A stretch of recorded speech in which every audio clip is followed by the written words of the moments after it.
Ladies and gentlemen, welcome back to the True Life Podcast. We are here with an incredible thinker. And I know what you're thinking, like, George, how is he an incredible thinker? You're going to find out just by talking to him. I've had a brief conversation with him. I love this guy. So just why don't you take a moment to introduce yourself to the couple people watching? And then if anybody has any questions, you can put them in the chat, but take a moment to introduce yourself. Hi, I'm Ranga. I grew up in India, having a very focused life of, living the life of complete set of tasks. Then I came to do my master's, which was an important task in my journey of completing life, right? And I came to Canada and I studied my master's here, but I realized seeing many people here that I was not interested in the field that I was working on, which was mechanical engineering. So I took some time off after my master's, and I also had experience with psychedelics, which kind of opened me up to being interested about mental health to begin with, and slowly went on to understanding what's happening within, right? The whole idea of psychology. So I've been interested in the field of psychology for the last 2 3 years. I haven't had a formal education in psychology yet, or maybe never.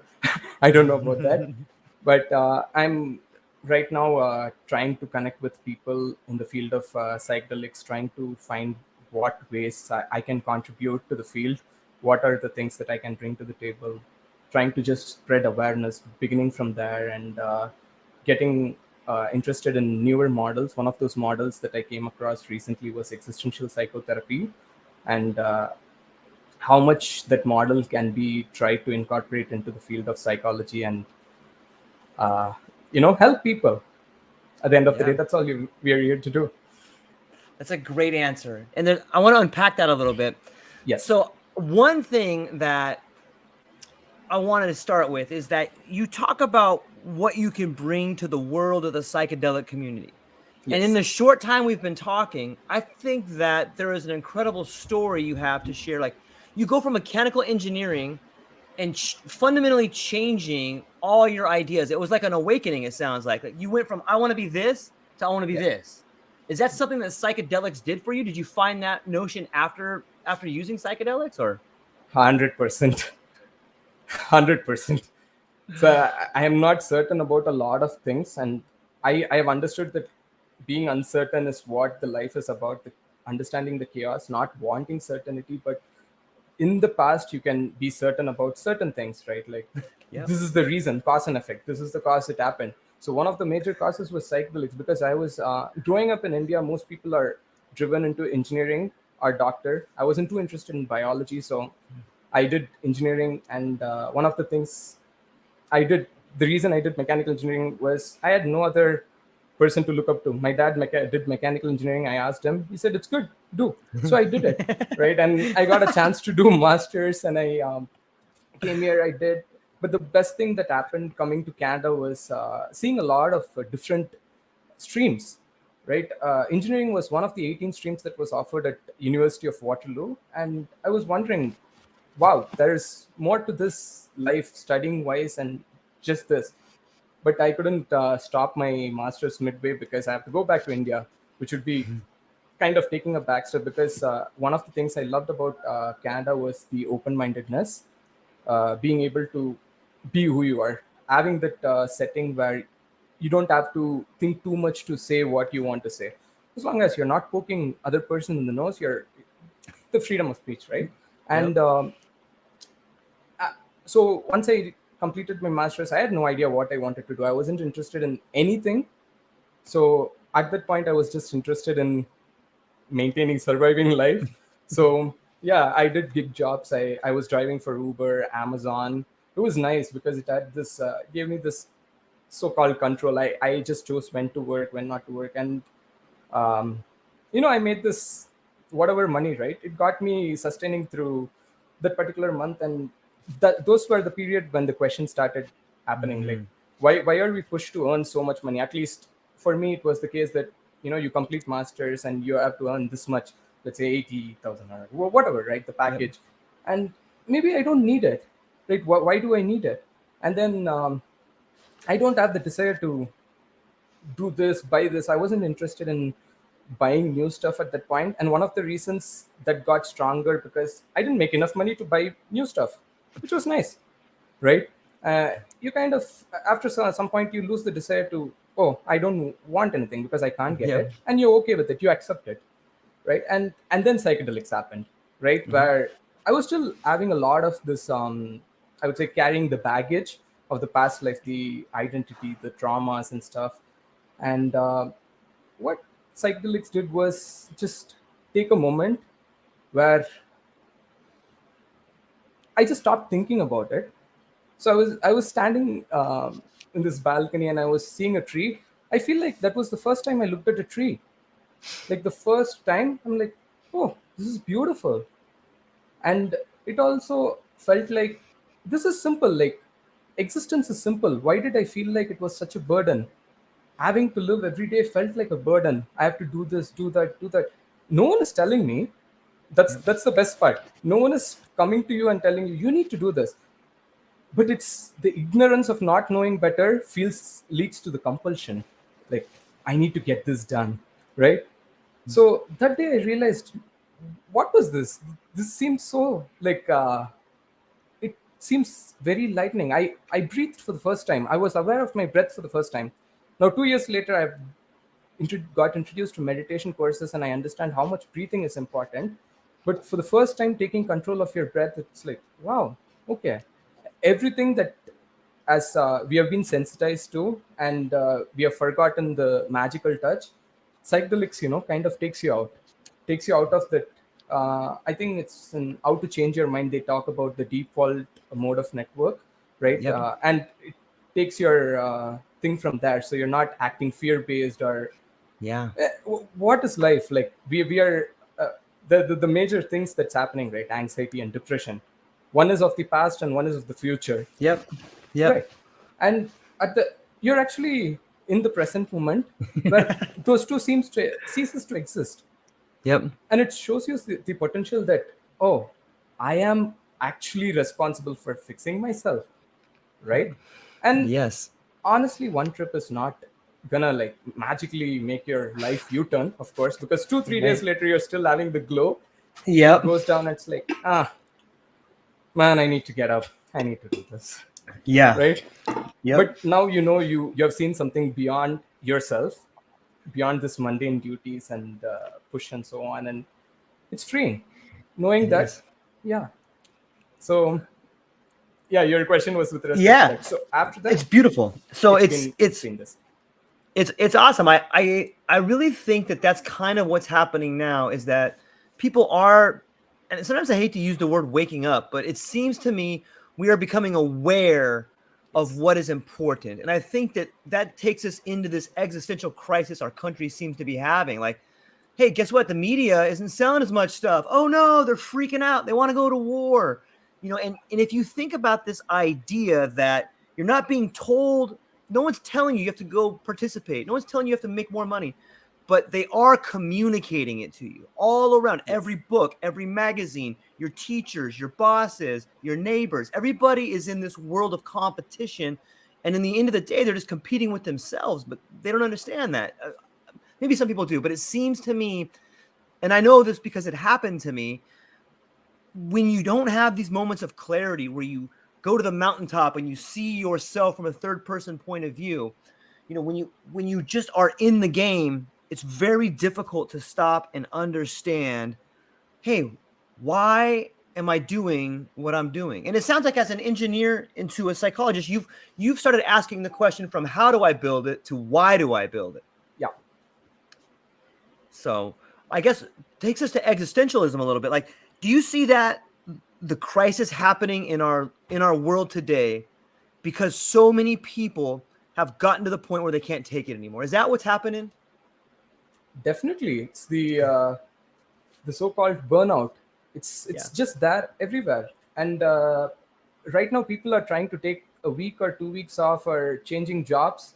That's not going to help you because you Yeah. can change 1,000 jobs. The loop is going to stay the same. You're going to get up. You're going to brush your teeth. Now work from home.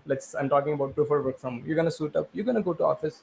That's going to be there. The 2 weeks you take, feels relieving. It's like taking the knife out of the thing and putting some band-aid, right? It's pretty much that. We have not started healing the wound. The wound needs to be healed. And why does the wound exist in the first place is a question. I feel like it it is a invalid question, I would say, because everyone is going to go through a trauma. Yep. Trauma is going to happen when there is no self-awareness, right? It's like the baby that comes out of the mom connected by the umbilical cord. Yep. When the doctor take it out, they're going to cut it, right? The umbilical cord is like the trauma. It's not a bad thing, it's not a good thing. It is what it is. It was sustaining life, right? As the baby is growing, doesn't matter what kind of a parents we have, like really good parents, really bad parents, anything is going to push us to, because we are still learning the ways of life. And we don't have the answers to everything. And there is, and language is, it's so hard to communicate things with Yeah. people, because it's a complex set of emotions that's going on, and we barely manage to just scrap the top by saying things in words, right? So a kid is gonna be traumatized. So trauma is not a bad thing. What one needs to do growing up is, the so-called waking up. Waking up is not a bad thing. You're just waking up to understanding, why am I doing it? Why am I running? I need to stop, right? Why am I doing this? That's all. That question does not happen when life is blissful, when everything is good. You get a job right after your Yep. masters. Yeah. The first girl you date is good, like you're settling down, your family is happy, everything is going on well. There's no need to question, because life is Yeah. good. But the sadness is underneath there. Something is missing out, right? That's why I believe suffering is very integral for humans. Like, it is, as Yeah. Ramdas says, suffering is the sandstone of the soul. It is quite essential. When we suffer, when we are to the point of complete frustration, that's the first time we ask question. Because I never asked question. I wondered. I was 22 years by the time I finished my masters and had my first trip. Until that, I never asked the question, why am I doing it, or what do I need to do, right? I felt like there was always already a plan for me, because I'm born in this religion, so I'm going to do this religious deeds. I'm born into this particular caste, so I have this set of ways I'm going to live. And I've got the opportunity to do masters, so I need to use it. I need to use it. That compulsiveness, it is there. It comes if you're not aware of why you're going to do it. Yeah. So that's a beautiful answer. There's a lot in there, and I really admire the line you're taking on that. But I think, okay, so let me say this, because I think it ties in nicely.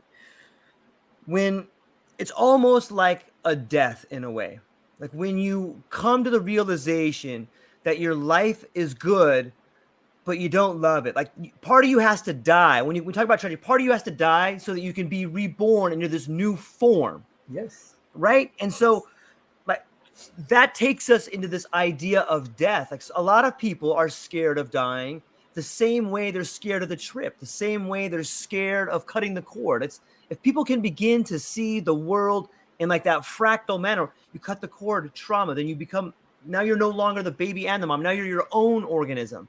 And Yes. each part of life, you must die so that you can be reborn. And so, Yes. what you talk a lot about, you have some different ideas on death. Can you maybe address some of the things I was thinking about there, and then point us in the direction of why people might be scared of death? What do you think death is? How do you define death? Death is so, it's one truth. There is Mm-hmm. death of the physical body, right? And the consciousness trapped into it, acting as this unique individual with a certain set of personality, characters, ideologies, and so on, right? So that is a physical death, which, growing up, oh, believe me, I couldn't say one word about death. It's as if, like, the moment I mention it, I'll bring death upon family, right? Whoa. It's a taboo. It's a huge taboo. And so, when something is taboo growing up, you're really afraid of it. You're not going to talk about it, right? Yeah. Now, for me, the question started again. Everything is relevant to psychedelics here, because in that moment, what you thought you were dies, right? Ceases to exist, right? Like, when I say, um, you're dead, right? Let's say you're dead in the future, right? What dies? The set of characteristics that you carried, like, oh, George was this guy, he's an amazing guy who's doing Yeah. a podcast, right? And those dies. So tomorrow, you change your name, you go to some other place, you start up some other business, you're a completely different set of, you're a different person with a different set of ideas. Is the George I knew died? Maybe. Maybe you're not your physical body. You were Yeah. talking about parts have to die and get reborn. What is consistent in our life? Like, we might think the facial features and stuff are consistent, but the skin cells keep dying every single second. Yeah. I don't know the actual number, but they say in 1 year or 10 years, you recycle pretty much your old self. Like, Yeah. I don't know the exact number, but that's true, right? Yep. So when it comes to the mental domain, it's our clinging to the ideas that keeps us existing, right? And you see that throughout the world, people Yep. having last name, empire, carrying the legacy. It's all about some way of keeping themselves going on. Yeah, it's true. At the end of the day, it comes to that, and that I say is the fear of death, because I don't want to leave this. I want to be here. Some way I want to be here. Yeah. Yeah. Because people are not, as I see, in psychedelics, you're nothing more than the awareness. You're the pure awareness. You're aware of what's going on. You're nothing more than that. You Yeah. know, the rest of the things, we might feel like we are doing it, but it's happening. So when you truly realize you're just awareness, that awareness is gonna die someday, and that's fine. And now, if you're not your physical body, you're not your ideas, there is no more clinging. It's easier said than done, of course. But when you're not even getting into the framework of thinking yourself as awareness, but if you're in the egoic mindset of, I am this body with this ideas, with this personalities, virtues, I have this thing about good, bad, and so on. Right. Now you want that to sustain, right? And Freud, I know I'm just jumping off topic. Freud was attacking the topic of death. He got to death. The next thing beyond one level above death is the continuation of survival, right? How do you do it? If I'm going to die, something of me has to sustain. So I am going to have my child who's going to carry my legacy. So Yeah. that's where he said we are going to be trapped in our sexual world. We are, because it's about he talks about castration. Men have fear of castration. Fear of castration is nothing. You're going to cut my seed? No, I need to plant it before you cut it. So that's it. But if you take a step back, you'll realize that fear of castration comes from fear of death again, right? Yeah. The root cause is always going to be the that, because before humans became, we're slowly waking up. It's going to take thousands and Right. thousands of years, right? We're at a point of, there is certain awareness. We are still 99% of our subconscious is not even gone through. There are people who meditate and get to their subconscious. I'm talking about, let's just talk about me. There is so much that I compulsively do, and I stop it right the moment I do it, or sometimes I just enjoy. Let's say I have a smoke, or I'm craving a sweet drink, right? I know it. And these are happening due to evolutionary reasons. Yeah. They say, I read this in Yuval Noah Harari's Sapiens book. Okay. Why do we like sugar so much? So back in those days, as humans were hunter gatherers, whatever was fatty substance, we had to collect more, and we had to eat it a lot, because those were the energy reserves, because we didn't know when we were going to get the next meal. So our body is adapted to that. It's still, evolution is so slow. Mind can Yeah. rapidly develop, technology can rapidly develop, but the body is going to take its time. And tens of thousands of years before, what we were needing now has become the problem. Because now you have Uber Eats and stuff. You tap, food is there, 30 minutes. Yeah. You put Yeah. $1.99 of prioritization, 15 minutes, amazing, right? So you don't need to reserve stuff.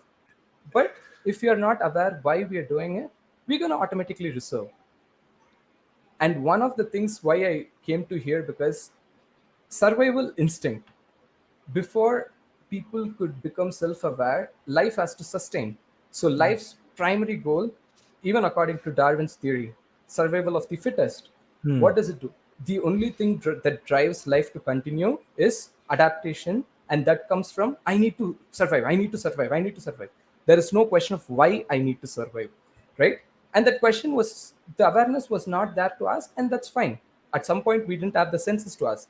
When we were cells, there is no mouth, there is no nothing. We were just joining with other cells.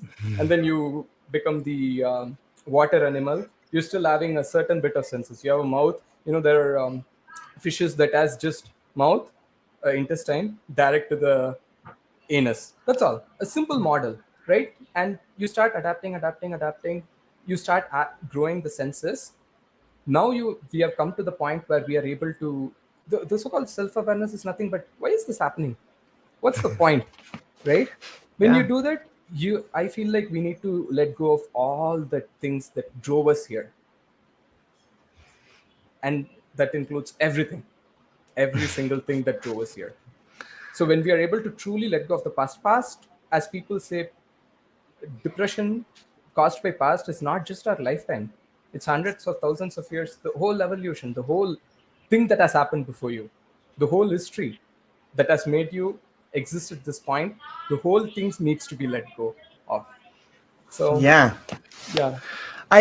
Okay, so that makes me think, might a good way to look at it be we are like a thought in the mind of God? It seems like we're evolving as one structure. You know what I mean? Like, if you, sometimes it helps me to think of it like that. And I've been doing a lot more, but I've been tripping a lot more too. So I've, I've really begun to embrace this idea that we are just one giant organism. And if you want to be happy and successful in life, you need not pay attention to all the distractions, but that voice in your head, that one in your heart, the one that feels sad when you have a good life but not a great life, like that is the siren song calling you to action right there. It seems to me that, like, it's that voice that's pulling us together. You know what I mean? Like, I think of mushrooms, okay? Yes. And when you look at a root of a tree and you see the mushrooms, they go and they take nutrients from A and they move it to B, and there's just the whole property underneath is amazing. And I think that that's us as human beings. Like, we're all like one little root, and we're trying to connect to other people, and in doing so, we make the world better with more connections. Yes. What do you think? Is that in the mind of? Can you talk a little bit about us being one organism versus an individual, and how do you square that? Individuality arises again as a very egoic thing. Ego is not to do with I growing up, the word ego was introduced to me in the sense that ego is of attitude, show off, and so on. Yeah. But having had psychedelics, I realized ego is none of those. It is attachment. It was purely attachment to this. So in that sense, what is individuality is just restricting ourselves to this body, just this single vessel, Ah, right? I see. The thing you were talking about, the roots and the tree. Have you seen Fungi on Netflix? I've I think seen I've seen parts of it. It looks amazing. it is amazing. They add this animation video of what's happening underneath, and it's beautiful. And you know Yeah. about mycelium, right? And it's just Yes. connected throughout the world. It's Yep. throughout the world. And just because one doesn't see it doesn't mean it doesn't exist, That's right? right. And when it comes to us being individuals, people might think we are limited just to this body and stuff, but are we truly? Like, if you're sitting there and I come to your place and I'm gonna throw your phone, which is like 10 meters away from you, you're gonna get offended. So that phone is you, right? Yeah. And your body is consistently interacting with the nature. Like the food you eat, the food becomes you. Yep. The air you breathe becomes you. And Yep. your skin is in consistent contact with the atmosphere. So there is always an exchange of information, right? It's according to our senses, we limit to what we see, right? And Yep. that's how, on one way, atheism is very strong, where like I won't believe what I don't see. Yeah. I mean, I saw a meme the other day. It was very funny because this person sitting on the couch and saying that I'm strongly atheist. I don't believe what I see, and these Wi-Fi signals coming, and he's browsing. Like, I don't see the Wi-Fi show. I shouldn't believe it, but I know Wi-Fi exists, right? It's like that. We can't be limited to just what our senses tell. Our senses are equipped based on our surroundings. It is not the objective truth. It's Right. subjective. It's in relation to the environment that we are existing, and we are able to see what it is. Okay, this is what I need for surviving. This is what I need to keep going. So I'm going to adapt myself to that point. So in that question comes now, having had self-awareness, we were going to go to the topic of one organism, right? Now Yeah. people are starting to question, like, what is the point? What is the purpose, right? Because 500 years or something back, purpose was defined primarily by religion, right? You need Yeah. to do a good life, and you go to heaven, right? Right. And it's like heaven and hell are kind of like this physical places or spirit places where you go after dying. But it's, we are slowly starting to understand it's none of those. Heaven and hell is here right on earth. Yeah. It's the mindset, Yeah. it's the energy with which you're living. It's as simple as that, right? So when we truly ask the question, what's the point, it doesn't help in evolution. Maybe not yet, maybe it actually does. I don't have an understanding of that.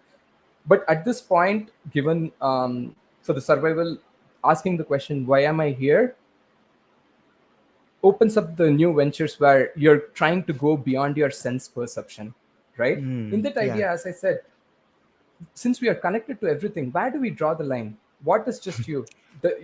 Are you going to be limited to your house or your city, or where are you going to draw the line?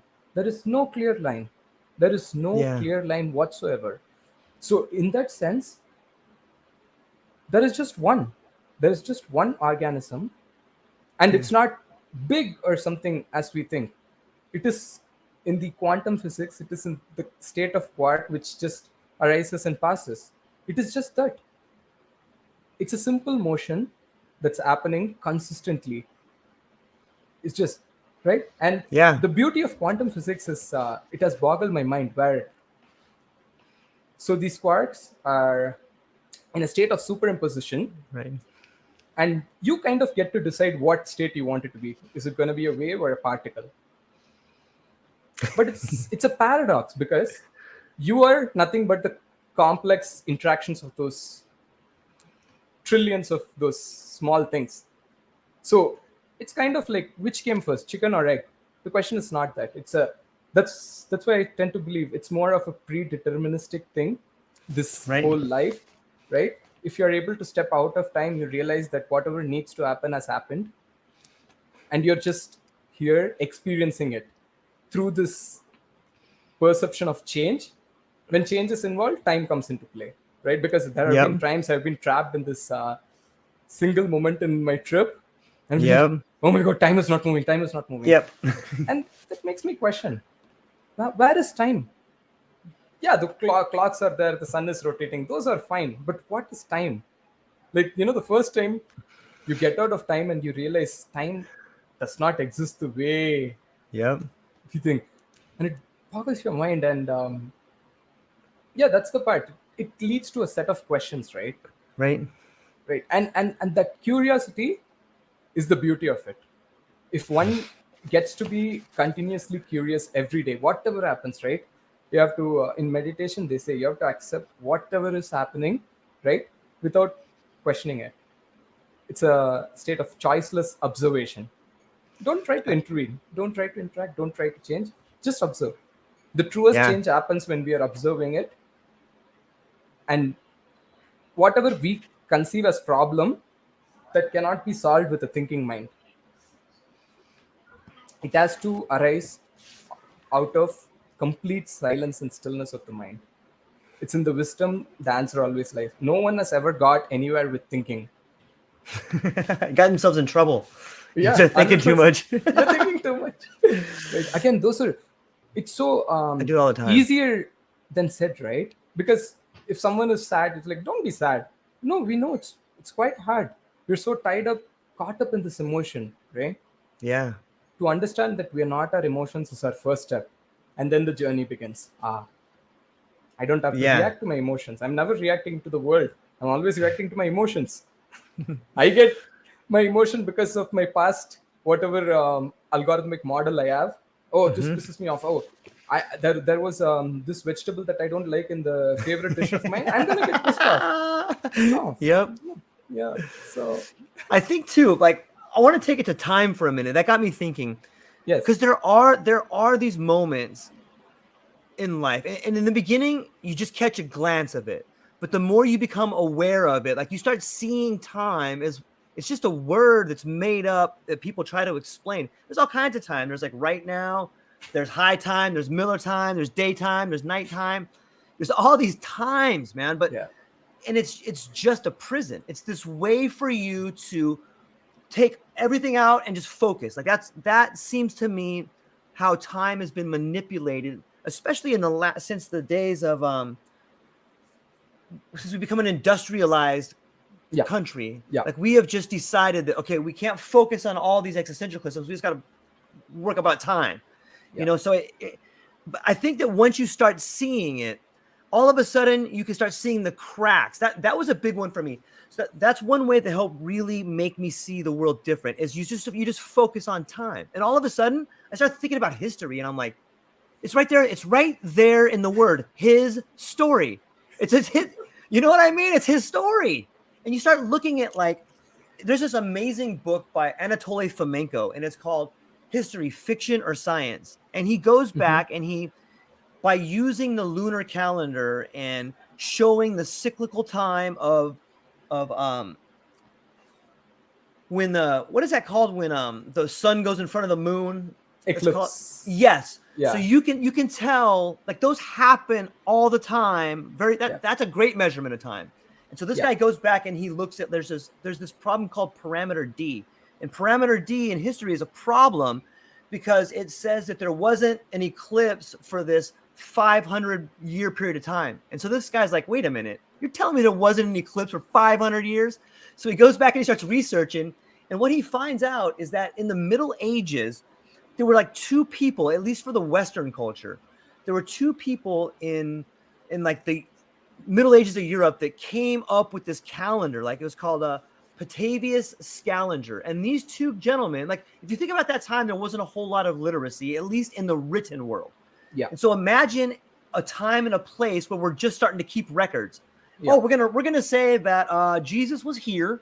You know, you just start making stuff up to the best you can. I'm not yeah. saying they did it they had nefarious reasons. They may have had some, but they were probably trying to figure it out themselves. And this is really relevant because if you think about us getting it wrong there when we began keeping records. So, okay, history is messed up. Now we're at the same time again in history where we have internet starting now, and now we're starting to keep these digital records.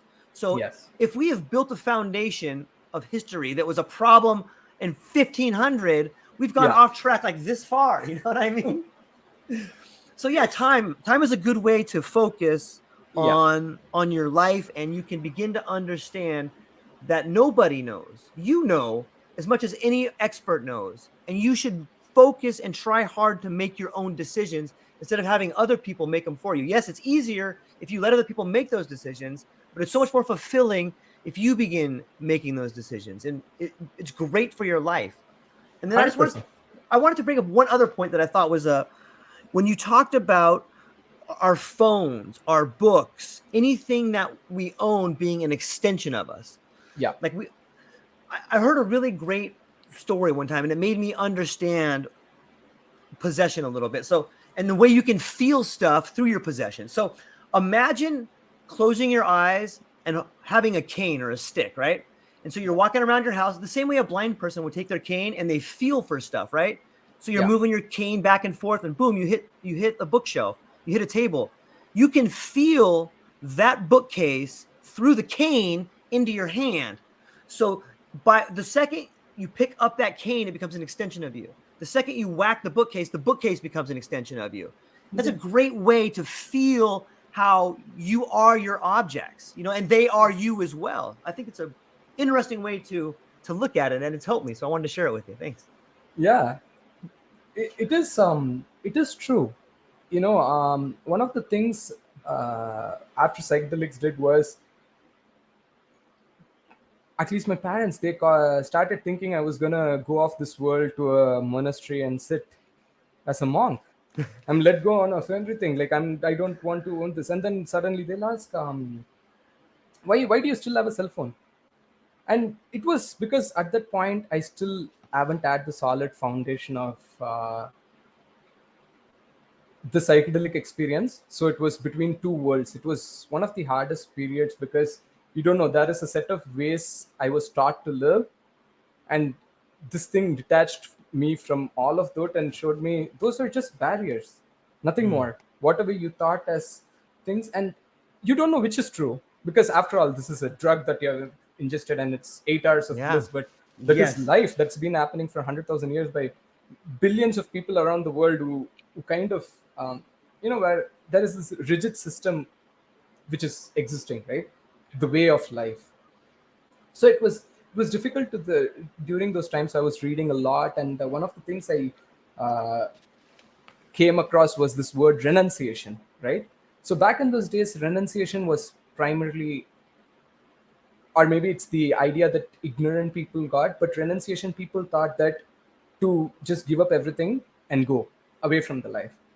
But I found this new definition which was quite interesting. Renunciation is that it's not that you don't own things, the things don't own you. As simple as that. Mm. You can have everything, be detached with it. Again, these the word detachment and stuff, it's pretty much like the emotions we describe. We can try to take a jab at it, but would you be able to get what I'm trying to talk about detachment? Because we try to convey things based on experiences, Yeah. and the other person understands based on their experience, right? So that's why I feel like we never truly communicate with the world. It's more so that we have these points that we get from them. We don't know if it's true or not unless one looks for themselves. That's why it becomes a very quite an interesting journey. It's so beautiful that every single person has to do their own work, right? Yeah. Every single work. As you were saying about the thing, it's easier for the other people to make decision for you. It is more fulfilling if you make it, of course, because it's like just the way you need your own sleep, you need your own food. Like you might Yeah. have a partner who you can go to movies with, go to restaurants with, but you're not going to eat for him or her, neither she or he going to do it for you. You Yep. can go together in this journey, Yeah. right? Take the same car and stuff, Yep. but there I'm going to eat. They can feed you, but I am going to eat for my food. I'm going to go home, I'm going to sleep, right? I Yep. need my sleep.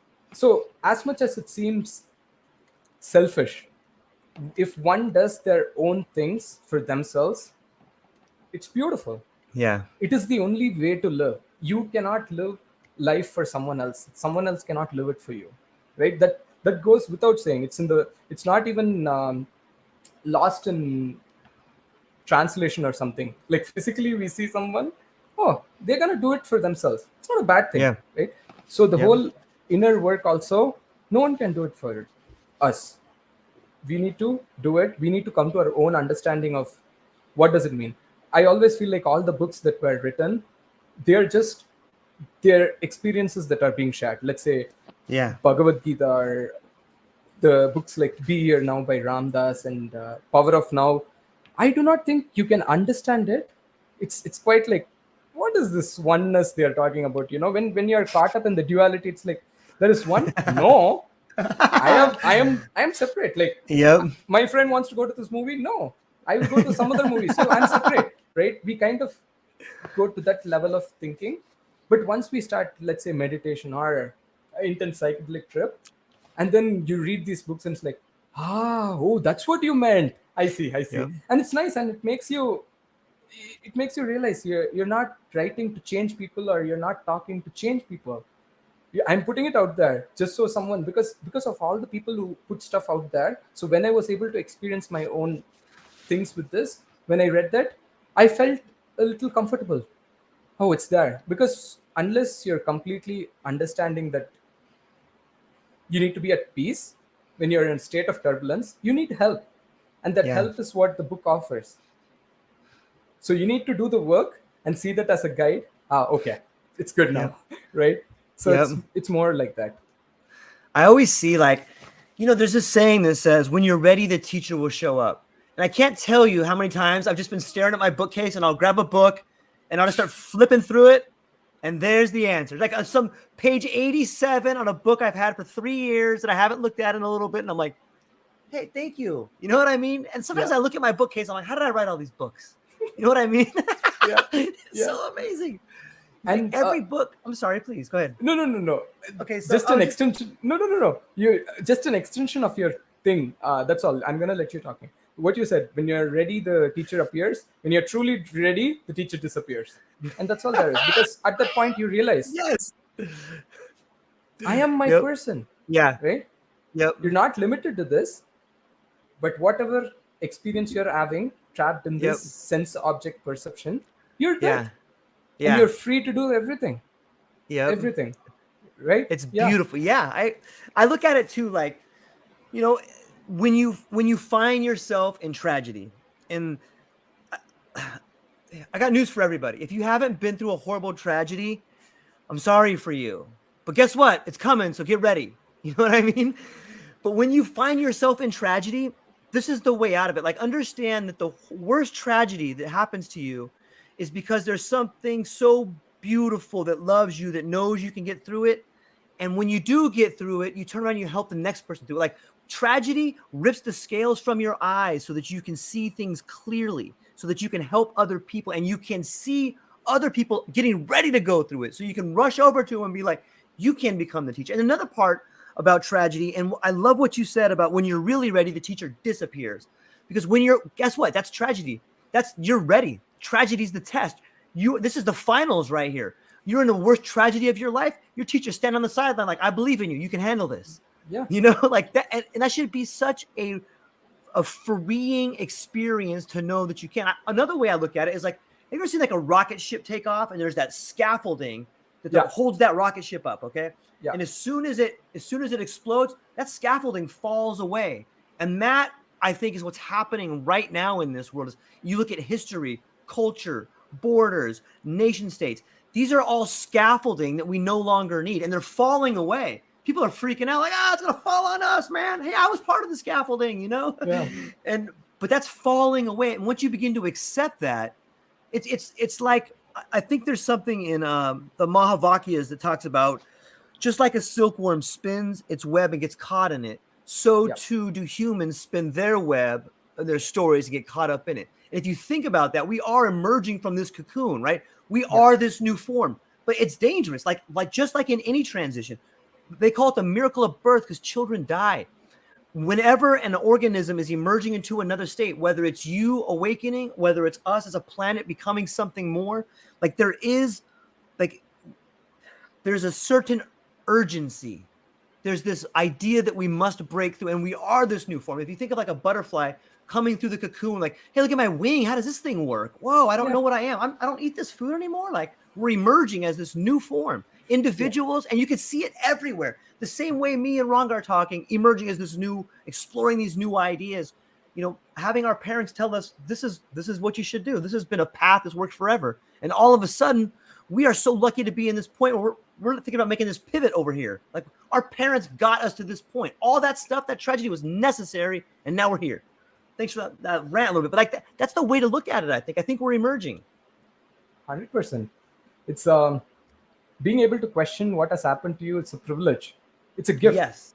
Just like you've gotten the gift of life, rebirth is another gift.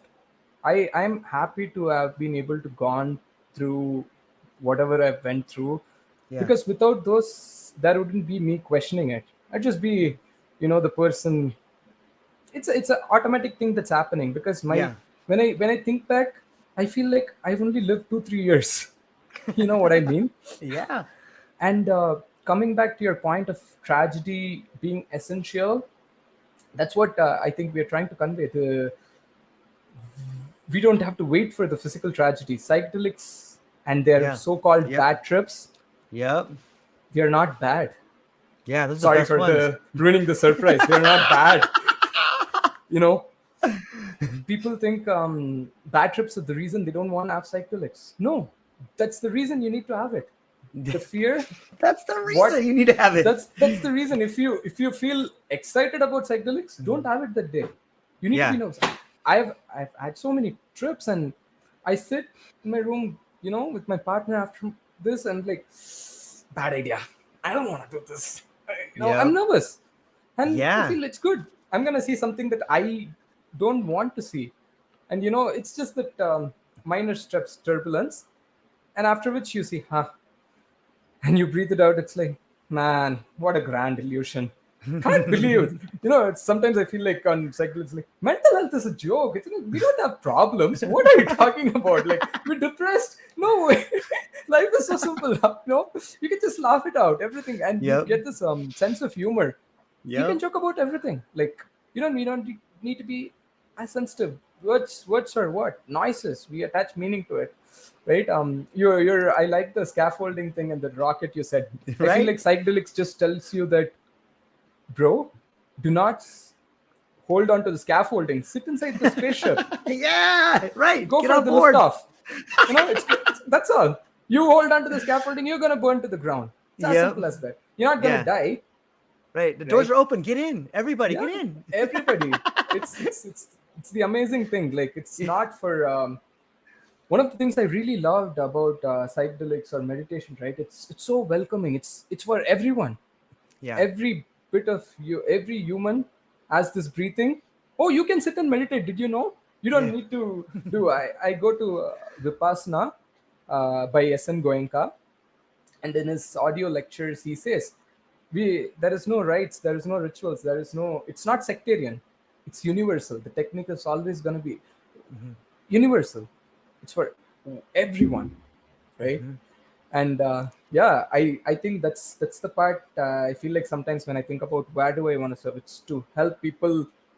I'm not gonna help anyone with their fear or anything. They're gonna do that for at least 5 minutes between now and when they dose themselves. I'm just gonna say, don't be afraid. Just come on.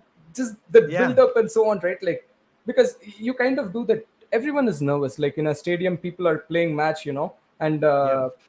you want that zest to just get started. After that, you don't care about the noises are blocked out, right? Same with psychedelics. In your sober mind, you're thinking.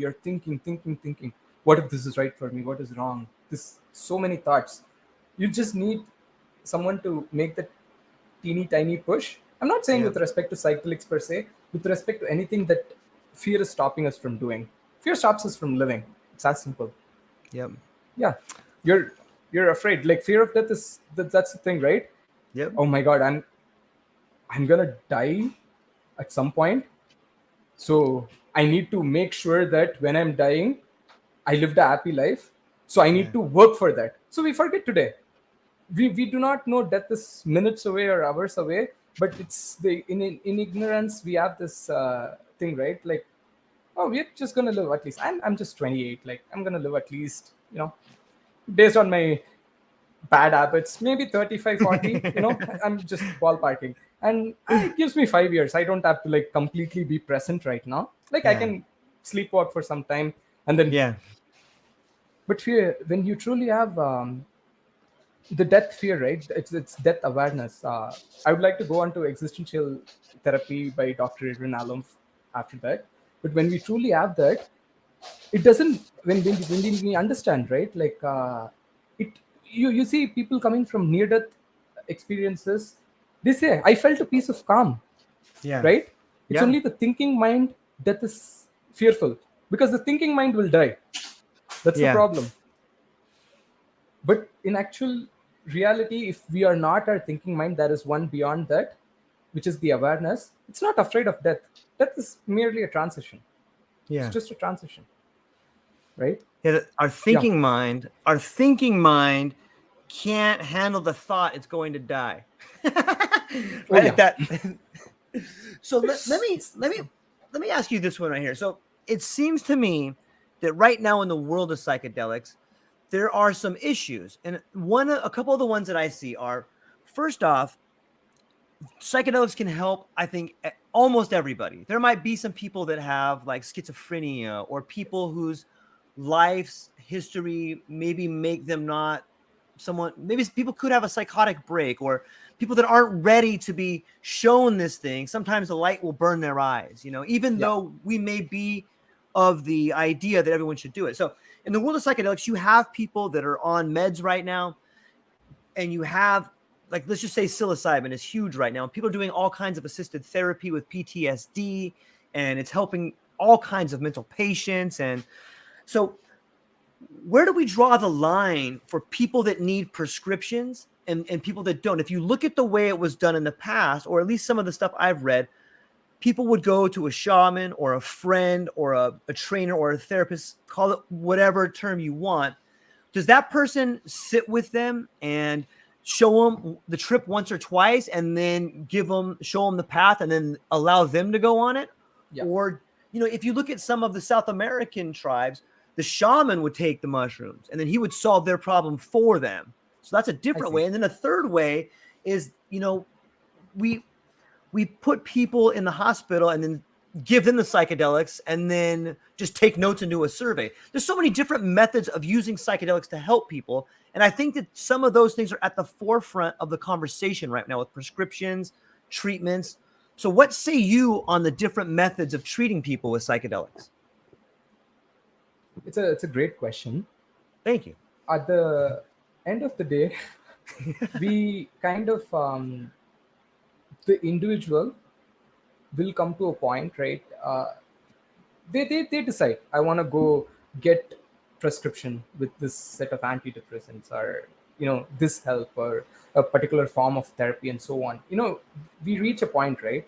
And in that point, it is one more of the option. Psychedelics is an option, right? That's the freedom of choice. Everything needs to be on the table. I truly believe, yeah, it cannot be set for all, but for most people, psychedelics are gonna work.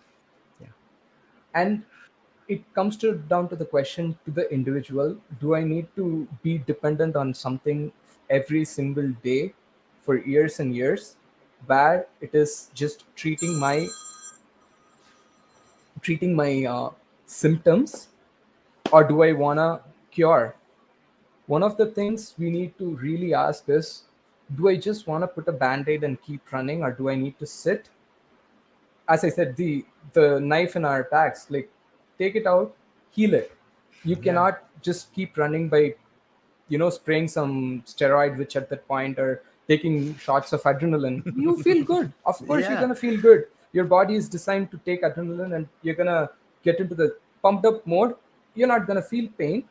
It's good. Same comes to the mental health. I haven't had experience with prescription drugs, but I've been just watching How to Change Your Mind, and there are people who say they've been on antidepressants, and they say it just makes them survive, right? And it dulls the life. There is no feeling of aliveness. And this person who took MDMA, she was describing how it was pain. I felt pain, but I was able to feel it.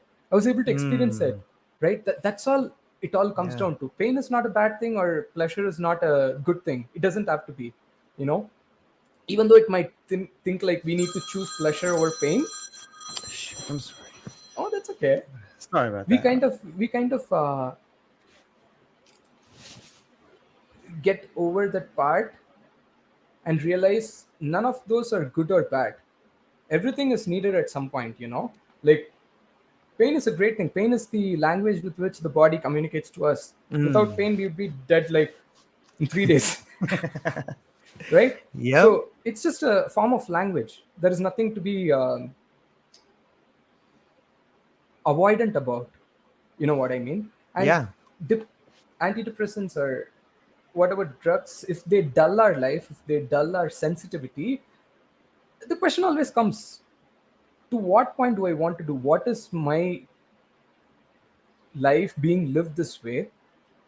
So what stops me from, like, just ending it versus living dull? Am I just living it for a record? Like, is someone gonna say, this person, man, amazing, he got depression at 25, he made it to 50, good, you're gonna give him a gold medal? No, it doesn't matter if you're gonna live 10 minutes of fully present versus 60 years of complete sleepwalking. It's the question is that, how much alive do I want to feel? How much do I want to experience life? So I feel, in that sense, psychedelics gives you integration work apart, at least at that point, you get the sense where there is more to life than what I thought. That freeingness, that being able to breathe, right? And there are different methods, as you said, atom trips or going to shamans. And I've heard Yep. like there are a lot of people who are trying to do it, and people who are having prescription drugs, and they talk online asking other people like, how much do I need to wean off on the prescription drugs before I take ayahuasca, because they're going to interact and stuff, right? Yeah. So it's amazing. There is a beautiful network that is helping people, trying to tell them maybe this is what you need to do. Maybe if you have a predisposition for schizophrenia, maybe you shouldn't do this, right? And it's like this. I'm short, right? If I want to play a game which is completely made for only tall people, I just can't, right? It's just it's I, what it is. You accept yep. it. And likewise for some people, if you're able to do tests and find out they have the gene for schizophrenia and stuff, yeah, it might be a little unlucky, but there are tons of other ways. Meditation is what I got drove to after psychedelics, and I can vouch. You can say psychedelics is not for everyone. I agree with you, but meditation is for everyone. There isn't any person you can show me and say, but he can't meditate. Yeah, of course, we don't want to meditate. That's a Right. different story. I find it really hard. Like having been to courses, I try to sit and no, you always feel this idea like life is good. Why do I need to sit? And then my points of frustration with respect to like waiting in the traffic or like getting pissed off with the colleague or something. I'm like, yep, this is why. I know there is a better reaction. There is always a better Yep. reaction Yeah. that can be given. I would say better response than the immediate reaction we give to situations, right? So different methods being there, I genuinely feel like we are working with the right set of things. But of course, with the venturing into the unknown, there are going to be a lot of questions. There are going to be a lot of debates, and we need people being able to be honest and convey whatever they mean. For example, I have this idea: if you can give psychedelics to more people, the voice needs to go out there, and the voice that says, "No, it's not for everyone." This fight between these two voices is going to lead to a harmonious thing, right? You cannot Yeah. have a one-sided game like this is how it's going to be. It's established. No, nothing is established. And one more beautiful thing about I feel like psychedelics is that unlike other things, how doctors prescribe antidepressants and Hmm. anti-anxiety medications, they don't take it, they just prescribe it. Yeah. I do not believe you can just give someone psychedelics. You need to take it to understand Yeah. what's happening, Yeah. I and that agree. that alone makes it amazing. When I think Yeah. about it, if someone didn't take psychedelics, they wouldn't appreciate it. Not at You can all. read lots of text about so many things. Like you talk about oneness, like it all feels nice to talk about, but the experience is like what will live with us. It is something we can share. Like it's Yeah, shared experience and it's shared sacrifice all in the same setting. Like I know what it's like to be curled up in the chair, sweating, like I'm such a retard, yeah, like and then one moment, and then being like, oh my god, I'm so beautiful. Like yes, that's what I should be doing, like, yeah, and this is not the best way to do it, but I heard a funny quote from Terrence McKenna, and he used to go and give speeches about mushrooms and psilocybin, and he had a really yeah, funny quote that said, I'm so tired of everybody just doing these little baby doses. Like he goes, my idea of psychedelics is if you take an amount and you don't think you're going to die, then you haven't taken enough. yeah, yeah, And that changes for everybody. I know people that can eat an eighth and just have this full out of body experience, mind expanding. I'm changing course of my life. And I know guys that can eat 8 grams and be like, it didn't really hit me the way I thought it would, And so depending, I think you get the trip you need at that time. And maybe that, I really think there's something to be said about the language. Like when you think about the term getting high, well, okay, think about being high. When you're high, you can look down and see everything clearly. If you're in a yeah, battle, you want to get the high ground.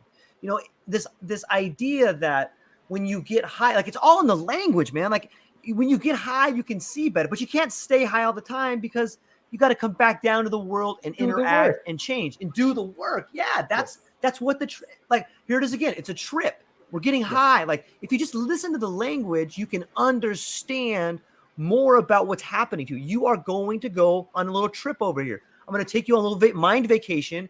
You get to see yourself. What a treat to see yourself the way other people see you. Like think about that for a minute. You have the ability to see yourself the way other people see you. You know how much work you can get done if you can see yourself that way? Yeah. And then you start realizing it's not just me seeing myself, it's me seeing myself through everybody. Everybody's me. You start realizing the problems people have are your problems. And you see it in yourself. And the beauty of it is when you can start seeing that kind of stuff, when you can go, oh man, this person looks like they're having some relationships problems. That's because you've had relationship problems and you can recognize it. You can't see something in somebody unless you recognize it. And that means you've had to go through it. So it gets us kind of back to tragedy and language. People are giving us information through social cues, eye contact, skin contact. Like you said, all the information is there. And I do think the psychedelics experience kind of stays with you a little bit. So even when you're done tripping, part of this new way you process information stays with you, and you get to keep a little bit more every time. Oh yeah. And it's mind blowing to me. And I kind of rambled there for a second. I apologize. So, what on the topic of psychedelics too? Do you see the monetization of it being a problem? Like sometimes I look at it and I'm like, man, these guys, they really want to patent set. They really want to patent this little one more molecule over here. And I guess you got to have those dragons fighting to get where we're going. But it seems like a problem. What do you think? It's a completely different thing, psychedelics, and it's intervening. It's interaction with mental health. I do not. I don't know where it's gonna end, but our primary capitalistic idea will not work. Yeah. Because it is not money driven. Because one of the things I realized after my experience was we are living in a predominantly capitalistic and a consumeristic society, and you turn everywhere, there are ads, there are things that you know you you want to buy, your vacations you want to take, and so on. And on my psychedelics, I've had the best vacation. I've been to 15 places in my life, not many places, 10 places, let's say. And I've not, since I was not present there, those trips didn't seem anything. It felt good, like I was able to share it on Facebook and get 100 likes. Woohoo! Right? But what does that amount to? It's all, as much as the scrolling gives you dopamine, the likes give you dopamine, but it's just this thing. Again, Yeah. you're not present to observe any of those. You feel good, you put some sugar in your mouth, you feel energetic. You put caffeine, you feel active. Yeah. Again, all these things doesn't have to be a bad thing. It's a tool, or it's a harmful thing based on how we use it, right? And your question with respect to, I really do not think I can. I have an idea about how money is gonna interact with this, because one of the things posts I've been seeing on LinkedIn is it's going to be difficult, really hard for big pharma to get into this, because of the fact that usually the drugs that are there, it's a lifelong thing. Yeah. You need a stream of revenue. And how about you give just one dose, two dose, and you get it for $10? How much are you going to sell it for? How much can you sell it for? $1,000, 2,000? Let's say it's still happening. Retreats are priced at 2,000. Right. I really am curious what is happening behind the screen. But what is different? Like, I get the same thing done in $10. Yeah. My house doesn't seem like a bad setting. So what is happening here? I do understand we need sustenance and survival and so on. But I feel like we are looking at it from the wrong point of view, in the sense that we have this established concepts and the way of life, right? A base comfort level we are trapped into. Like, for example, I live in a house which is 2 floors, it has backyard and stuff, because I have dogs, and that's a level of comfort. But if I'm going to get into psychedelics with not much revenue for money, I feel like I'm going to have to it's a compromise. Do I want to let go of the idea of comfort, or do I want to actually help, right? Yeah. And at some point you can find a compromise where this transaction is good, Yeah. but right now they are very far apart, because what revenue they can bring in is a little bit way behind our base comfort level, given the way life is happening in this century, right? So yeah, I'm just gonna leave it like that, because I Yeah. have totally no idea of how the economics is working and so on, and I don't want to Yeah. get into it. Yeah. Yeah. It's interesting to think about. I really am thankful, and I'm looking forward to seeing what transpires. I think there's such good people on both sides of the argument. And I hope, I know that some people that are starting clinics and have these things, they have really good intentions, and they probably have helped themselves and helped other people, and they want to continue to do it and make some money doing it. Yeah. But I just see the fight, and I just, if I could add one awesome thing to the world of this debate, it would be that there's good people on both sides, and ultimately 100%. we should figure something out, because we all want the same thing. It's going to be an exciting future. You know what? I want to keep touching on language. Like Yeah. I am beginning to see the world as language. I in my book, I wrote this piece that talked about education, and I want to share it with you. I'm just going to paraphrase it. It's something like, imagine a glacier on a spring morning, like the first morning in spring, and the hot sun begins to melt the ice, and you see this little bead of water come flowing down the glacier, and it takes the path of least resistance. It takes the path that the water's been taking for the last 5,000 years. But that little water droplet, if we could personify it, doesn't know it's the first time. It thinks it's the first time making this journey, right? And so it goes all the way down, and all of a sudden, a cloud comes in front of the sun, so the ice starts to melt again. And the little water drop is in a pool, and it's probably thinking to itself, oh, I'm stuck, man. I'm never going to get here. But what it doesn't realize, when the time is right, it's going to be reinforced by another pool of water that comes flowing down.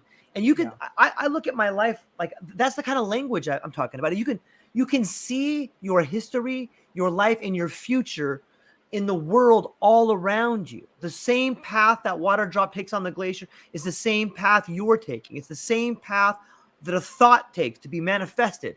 And you can see language everywhere. And I'm out in the garden, I just see the way the plants open up to the sun. And if you just take a few moments to watch that happen, you're like, look at this thing's telling me the perfect angle if I want to plant stuff. Like that flower blooms there every season at this time. Like, how does this plant know how to do that? And it opens up like at a 45-degree angle. It just blows my mind how much information is out there. And this gets me back to education, in that for so long we believe, or at least I believe, that you go to school and these people teach you things. But what I have learned is that knowledge isn't something you learn. It's something that's revealed to you. Yes. And if you go to school, there's nothing wrong with going to school and learning, but understand that you're going to learn from a person who learned from a guy who knew another guy that probably did the thing you're learning about. So this, and translation means interpretation. So whenever you're teaching me, I'm translating it, and I'm going to interpret it to somebody else. I'm going to lose stuff along the way. I think that information is all you could be right now. Anybody listening to this, you could be the smartest person in the world if you just paid attention and let the information be revealed to you. It's out there. It's crazy to think about, right? That's the beauty of it, right? One of the things you said about how interpretation is going to change, it's a game of Chinese whispers. So if someone is not, I've never heard that before. Chinese whispers is the thing where let's say a group of 10 people are standing, and the first person is the first two people draw something, and the second person has to communicate it to third person by drawing, and down the line the drawing are so different. I'm shitty at explaining that. You can see a video of it. So we have a thing called telephone. We have a game called telephone where, like, I just tell you a secret and then you tell a secret. By the time it gets all the way around, it's totally different. But the drawing part is amazing. Yeah, it's pretty much the same concept, right? Yeah, so it is. That is gonna be when we interpret something, it's going to change. So when you say if we paid attention, we'll get the knowledge, right? It'll reveal itself. It's true, because here we are not trying to do the right thing by communicating to people. We are not trying to get somewhere or get that right. Oh, this is my point, or this is my goal for this particular talk. We're not trying to do that. See, I'm trapped in this body. I'm experiencing with this limited sense perception, and my words are just a tool to use, communicate how I'm getting this experience. I experience the same thing in a different way, so I'm just putting it out there. You know, if no one needs to say they agree with or they don't agree, or oh, it's the right one, there is none of those. We all have our own interpretations to life, and that's all there is. Coming back to your thing, Albert Einstein's quote, I was reading it last week. I think I even shared it on LinkedIn. It was nice. It says, I think 99 times out of a problem. I can't get anywhere. I just swim in silence. It comes to me. And do you know about Jiddu Krishnamurti? A little bit, but tell everybody who may not be. I don't know how to describe people, so let's just say Jiddu Krishnamurti.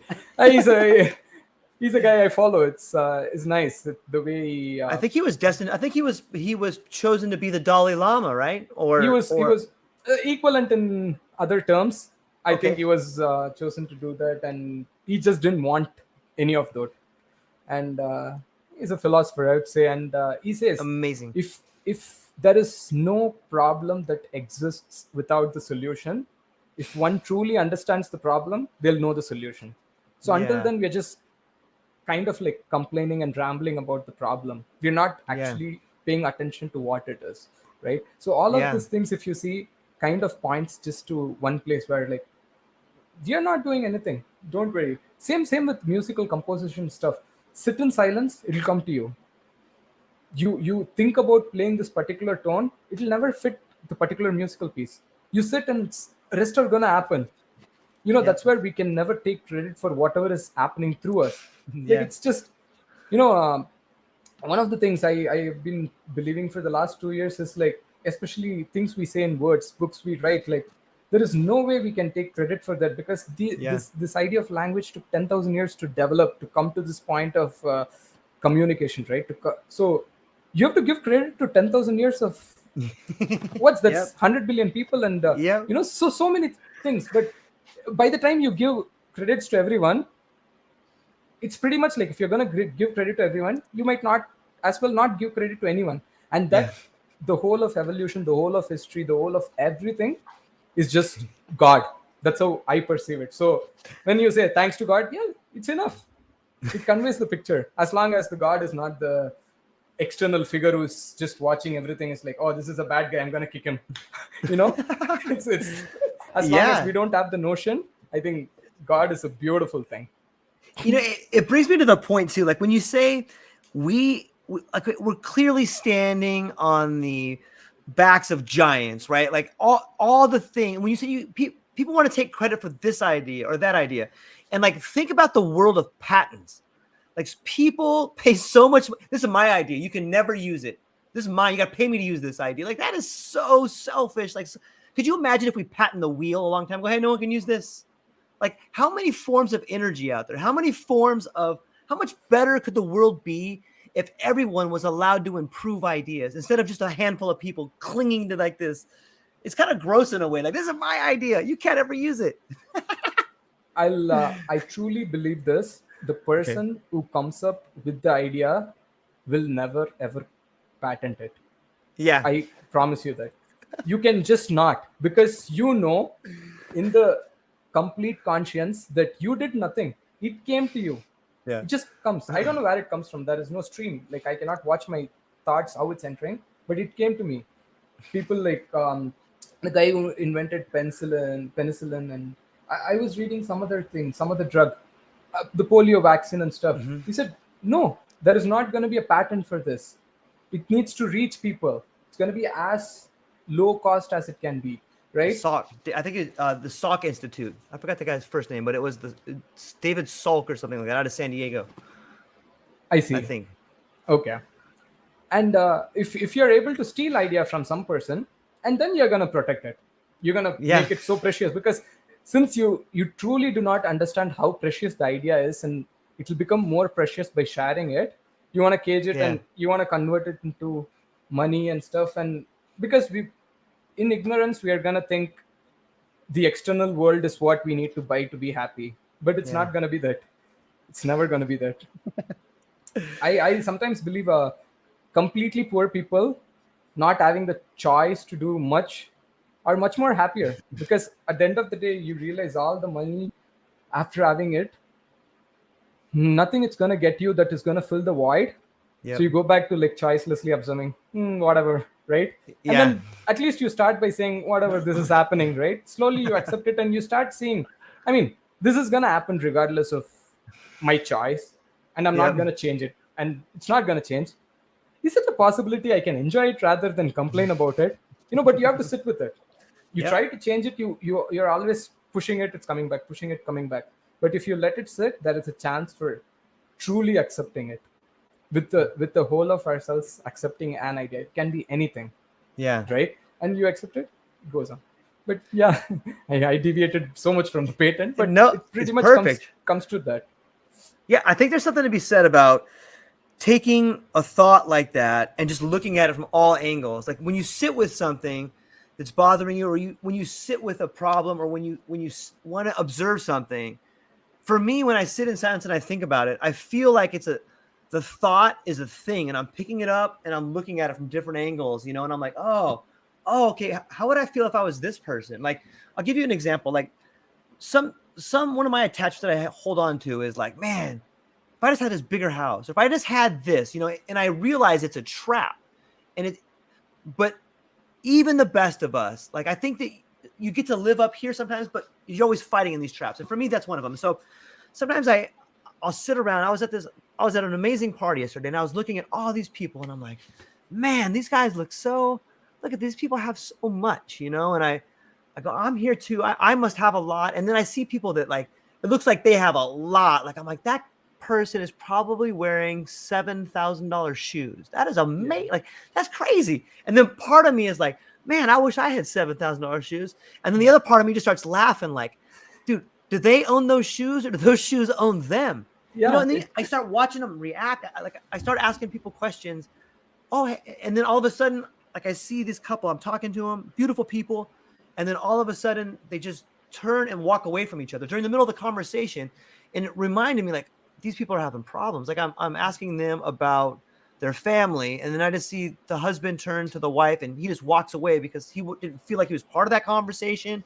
So in some ways, I guess I'm saying you can notice the language of people and what's really happening in their lives if you just pay attention to the situation and you look at it from different angles. I kind of rambled there too, but I think there's something to be said about looking at situations from different angles and putting yourself in other people's positions and really getting to think about it from other angles. You can learn so much about life that way, and it's fun to do. In fact, sometimes I can get caught. Like, I'll just sit there for, like, people be like, "What are you doing?" I'm like, "What?"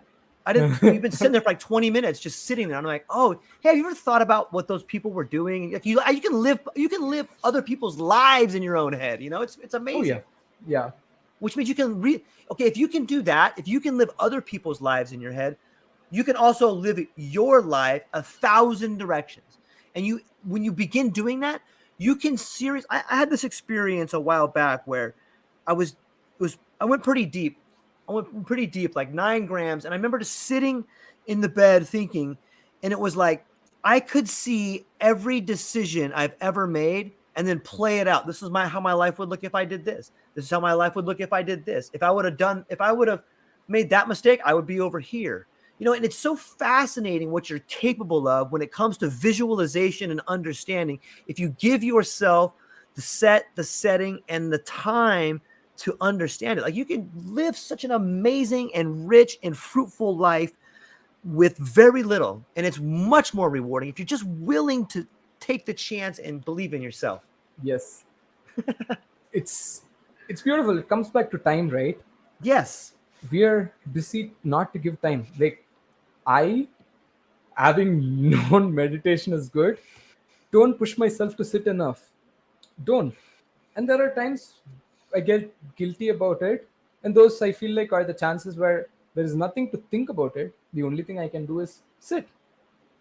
There is nothing else to do at that point, because whatever occurs in our conscience as like, or guiltiness or what kind of emotions, right? It's just asking you to do the right thing. At that point, there is no point in, oh man, I did this, I did this, I did this. You're just wasting more time. Sit now, you might be done 5 minutes earlier, right? And the reason I'm trying to say that is sometimes life feels busy. It's like I have to get these things done. We have a running joke with my partner and I will be like, we have to get everything done and go up and like watch something. And then it comes back. It's like, what are we trying to get done? Because the energy with which we are trying to get done, right? And finally we are sitting to watch something that becomes a check mark. We're just gonna get watching the TV done. If you really want to be present for life, you need to be present for every single thing. That part is what I'm saying. Choiceless observation. Do not choose to go ruminate your thoughts and get out of reality. Our reality is so simple. If we believe these five senses are there, live according to the senses. The more you live according to the senses, that's one thing I've learned from the dogs. They're amazing. Like, I go away for 10 days, 15 days. They don't sit depressed, missing me. They, as long as they're treated well by the person who's taking care of them, they're living in that reality. They'll play with the person who's taking care of them. They don't go sit by the couch and like, man, those days were good. Now he has gone. He's never going to come back. None of those happens. Because one of the reasons, they do not have the memory capacity to go back and forth. I don't know the right words, but they don't have the memory capacity to do that. Second, it comes down to just living in that moment, that reality. Our reality is limited. We have to accept.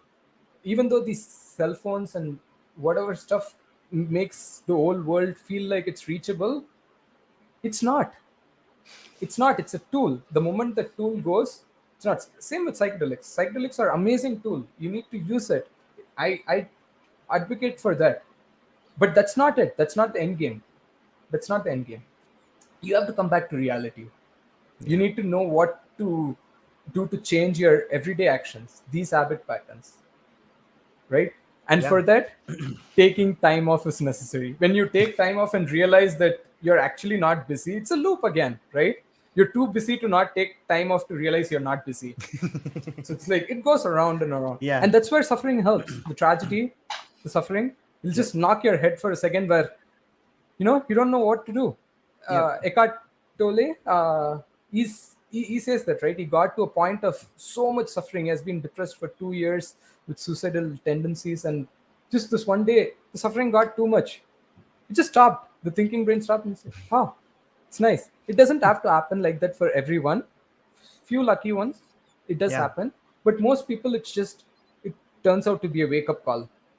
But it's up to you. The alarm will ring. You can snooze it and go back to sleep, or respond to it very positively. I'm gonna get up, or I'm gonna put in the effort.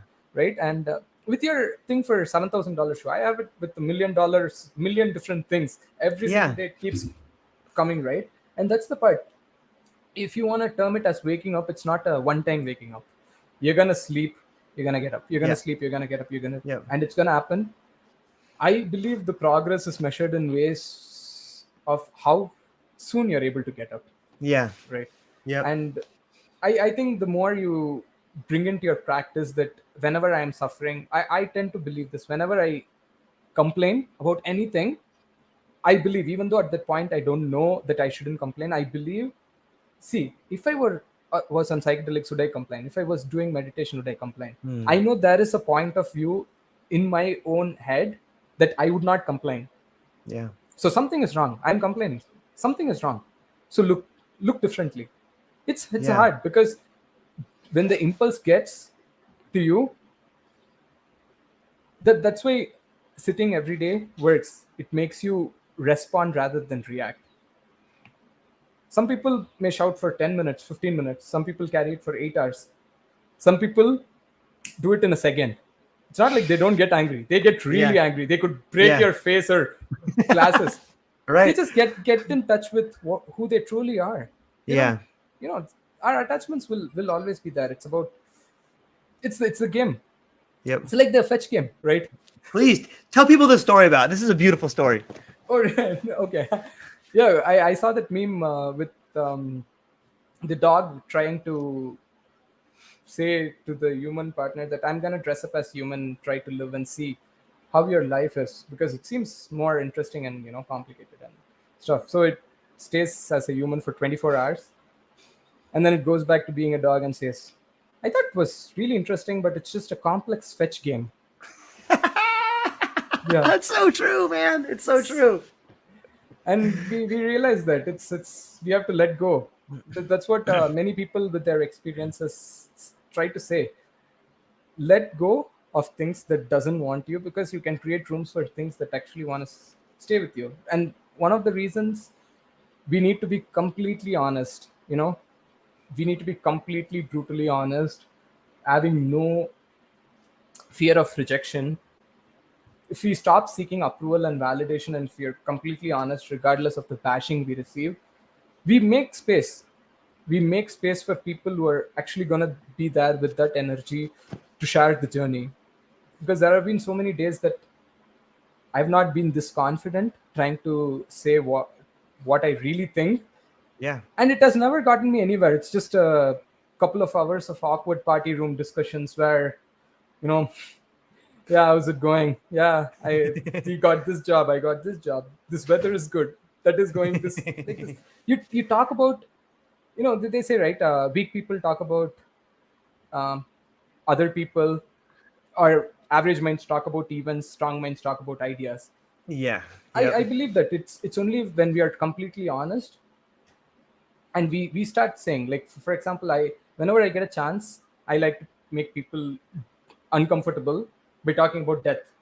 And Yeah. I realize half the people get uncomfortable and the conversation ends, which is good, because I want to start there, because I'm not here to give you a state of comfort. I'm not pushing your boundaries or something. It's not like I'm going to tie you to a chair and keep, talking about it.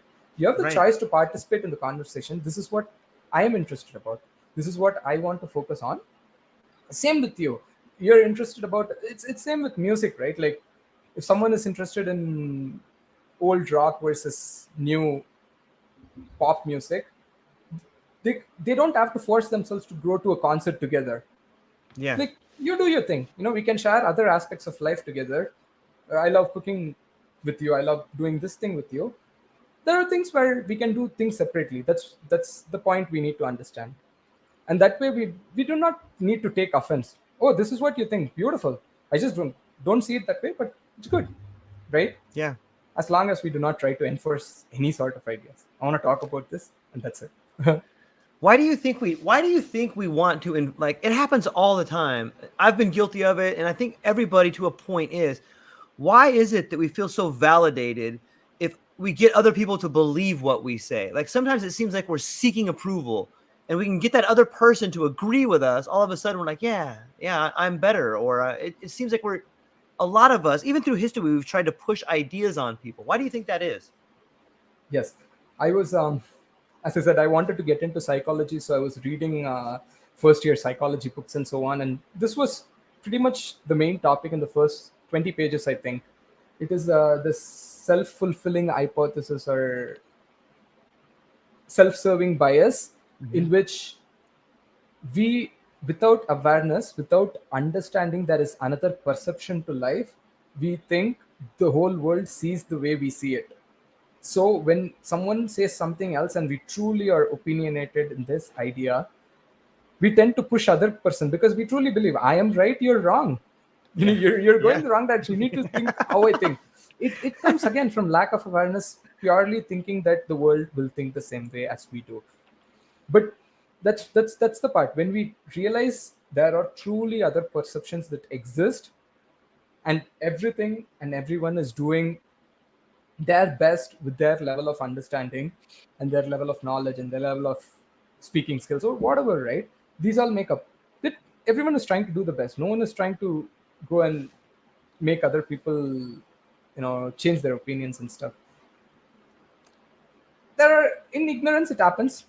Again, when ignorance is there, I tend to believe the person is not existing at that point. So it's just happening, things are happening. It's like a wall where you put the ball, you can predict the motion. You put it from here, it's going to go at 45 degree. You put it straight, it's going to come back to you. That's what an ignorant person. It's like it's a rigid system of beliefs, and it's like a wall. When you're flexible, you need to be unpredictable. That's what it is, right? You need to be Yeah. unpredictable. There is a story, I think, in I read where this guy wants to change little by little everything, and he's given a boon by the god to be able to go into a dream and control things. So he starts changing things like, oh, I want a bigger house, I want this, I want that, and everything comes true, right? But life becomes desperately boring. He badly wants to get out of the dream after living for like 10 years or something. It's like, I know what's going to happen. Everything is going to be good. That's the problem. So it is this uncertainty, and it is that chance of so-called bad things happening is what makes it much more precious. It's much more, the feeling of aliveness comes when you do not know what's going to happen tomorrow. If you know for a Yeah. fact that you're going to have something, like let's say you're gonna win a lottery, or you're gonna have plans, everything set forth, right? Even though it might seem good on the outside, it's not as exciting. It's in the hard work, it's in the fighting against something is where we truly live. Yeah. Alan Watts said this beautiful line, which I really like.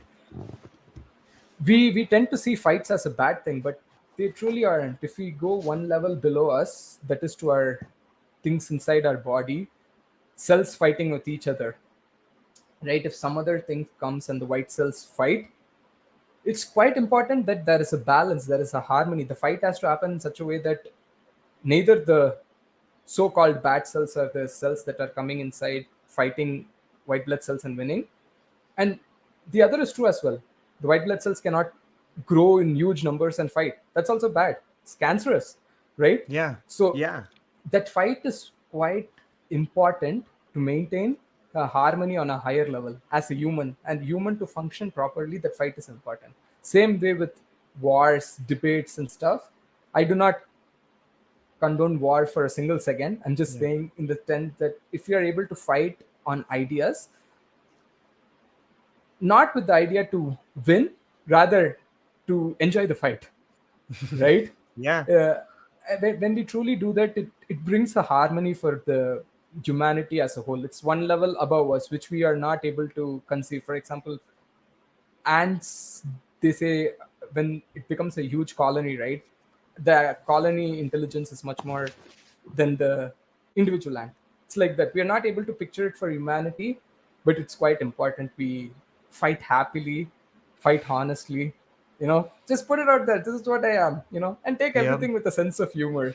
Like, there is nothing, I'm gonna die, you're gonna die, the ideas are gonna die. I truly believe none of this is, how long can this last? Like trillion years, trillion years. At some point, things will change, You're right. and at that point, at some point, whatever has been recorded is going to be lost. So, who are you really being?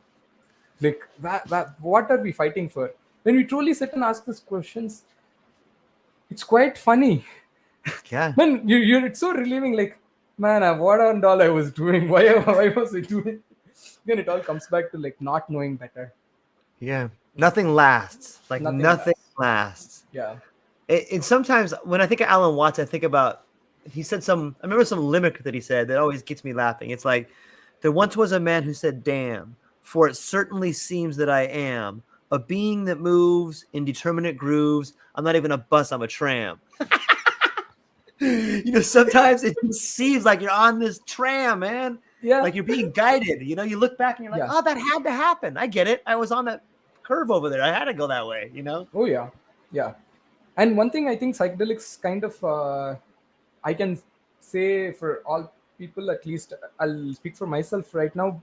It's just that there is no regret to any single activity that happened in my past. Like, even the worst of the things that I would have described at that point are crucial.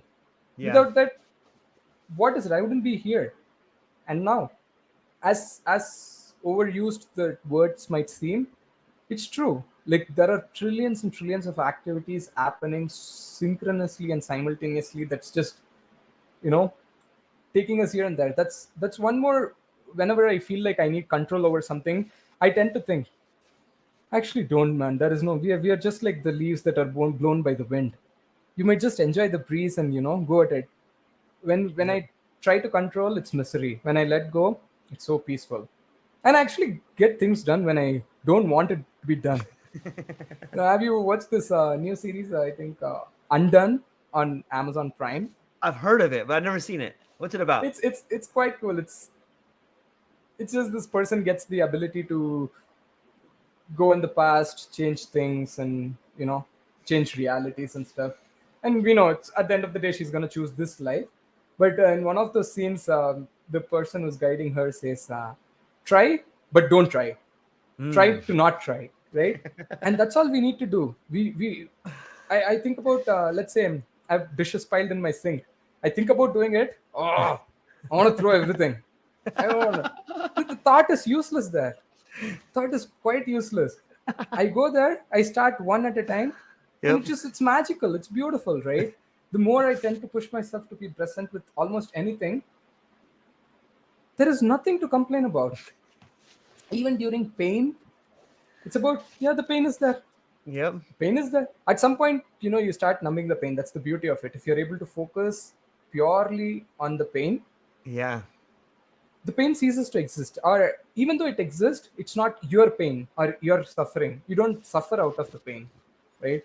One key thing that happened during meditation for me was that, I think it's a 10-day course, Vipassana course. Have you heard about it? I have Okay. a little So bit. okay. So 10 days silent retreat where you do not talk to anyone, and for first 3 days you work on the breath, and then from day 4 they go on to the process of vipassana. It's just scanning your body, being there, being able to perceive sensations, because at that point you need to stay in touch with reality, and the reality when you're closing out all your sense organs is going to be just touch. Or it's Yeah. it one tool they work with, right? So one of the things they say is that you have to, it's a term called aditana, a sitting of strong determination. So if you sit for 1 hour sittings, you're not supposed to move, not a single bit, not a single bit. You lock yourself in that position. And I think the first 10-day course I went, I fooled myself. I moved, a little Yeah. itching, I'll do this, and little back pain, I'm just gonna adjust, and it feels good. A little adjustment gives like, man, what is this adjustment? I don't think my body notices, right? Missing the point, missing completely the point. And when I actually started doing it, oh, after 20 minutes, I think the pain gets terrible. And then I have to sit with it, and itching is there, here, everywhere, something is happening. And you start to see how much of these things am I missing on a daily basis, because I'm constantly moving. Those are the distractions I'm creating. You know, when you're sleeping, right? Goenka says this, that when you're always reacting. One of the examples he gives is that when you're sleeping at night and a mosquito bites you, you're not aware of it, but you hit it. Right. And how does that happen? So that reaction, that's the control we need to get over ourselves, right? And I'm sorry for getting to that point, but when we sit and keep watching the pain, keep on watching, what's the worst that could happen? Can it kill you? So the pain will also die with it. So what's going to happen when we get to that point? I think we enter into a state of not trying to understand or change. We are with it. Whatever you want to, that oneness, we are so sometimes really funny as human beings. You see, we might tend to be, say, that individuality, and we are locked to this body and stuff. Even that is not true, because as much as our extension might be the phone, and if someone breaks our phone, we'll get angry. We are truly not living throughout the body. We are just living in the small part of the head. And one of the things that I see from my eating disorder is that I don't eat with my stomach, because Mm. truly I would need only this much food if I Yeah. ate with my stomach. But I'm eating with my brain. The tongue touches the food, it's Yeah. good, I'm going to feed more.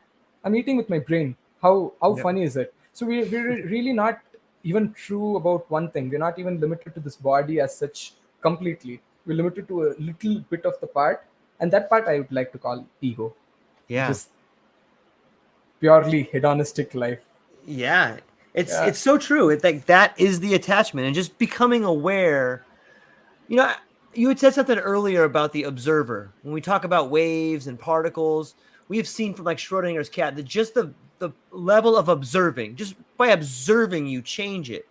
So Yeah. if that's true, if we can fundamentally collapse waveforms just by observing them, like what does it mean when you observe yourself? Like you're fundamentally changing the way you act in this world just by observing yourself or any other person or any other situation for that matter. And like that to me is mind blowing. Just to Yes. sit and think about that one. You know, Yeah. it gets me back to what you said.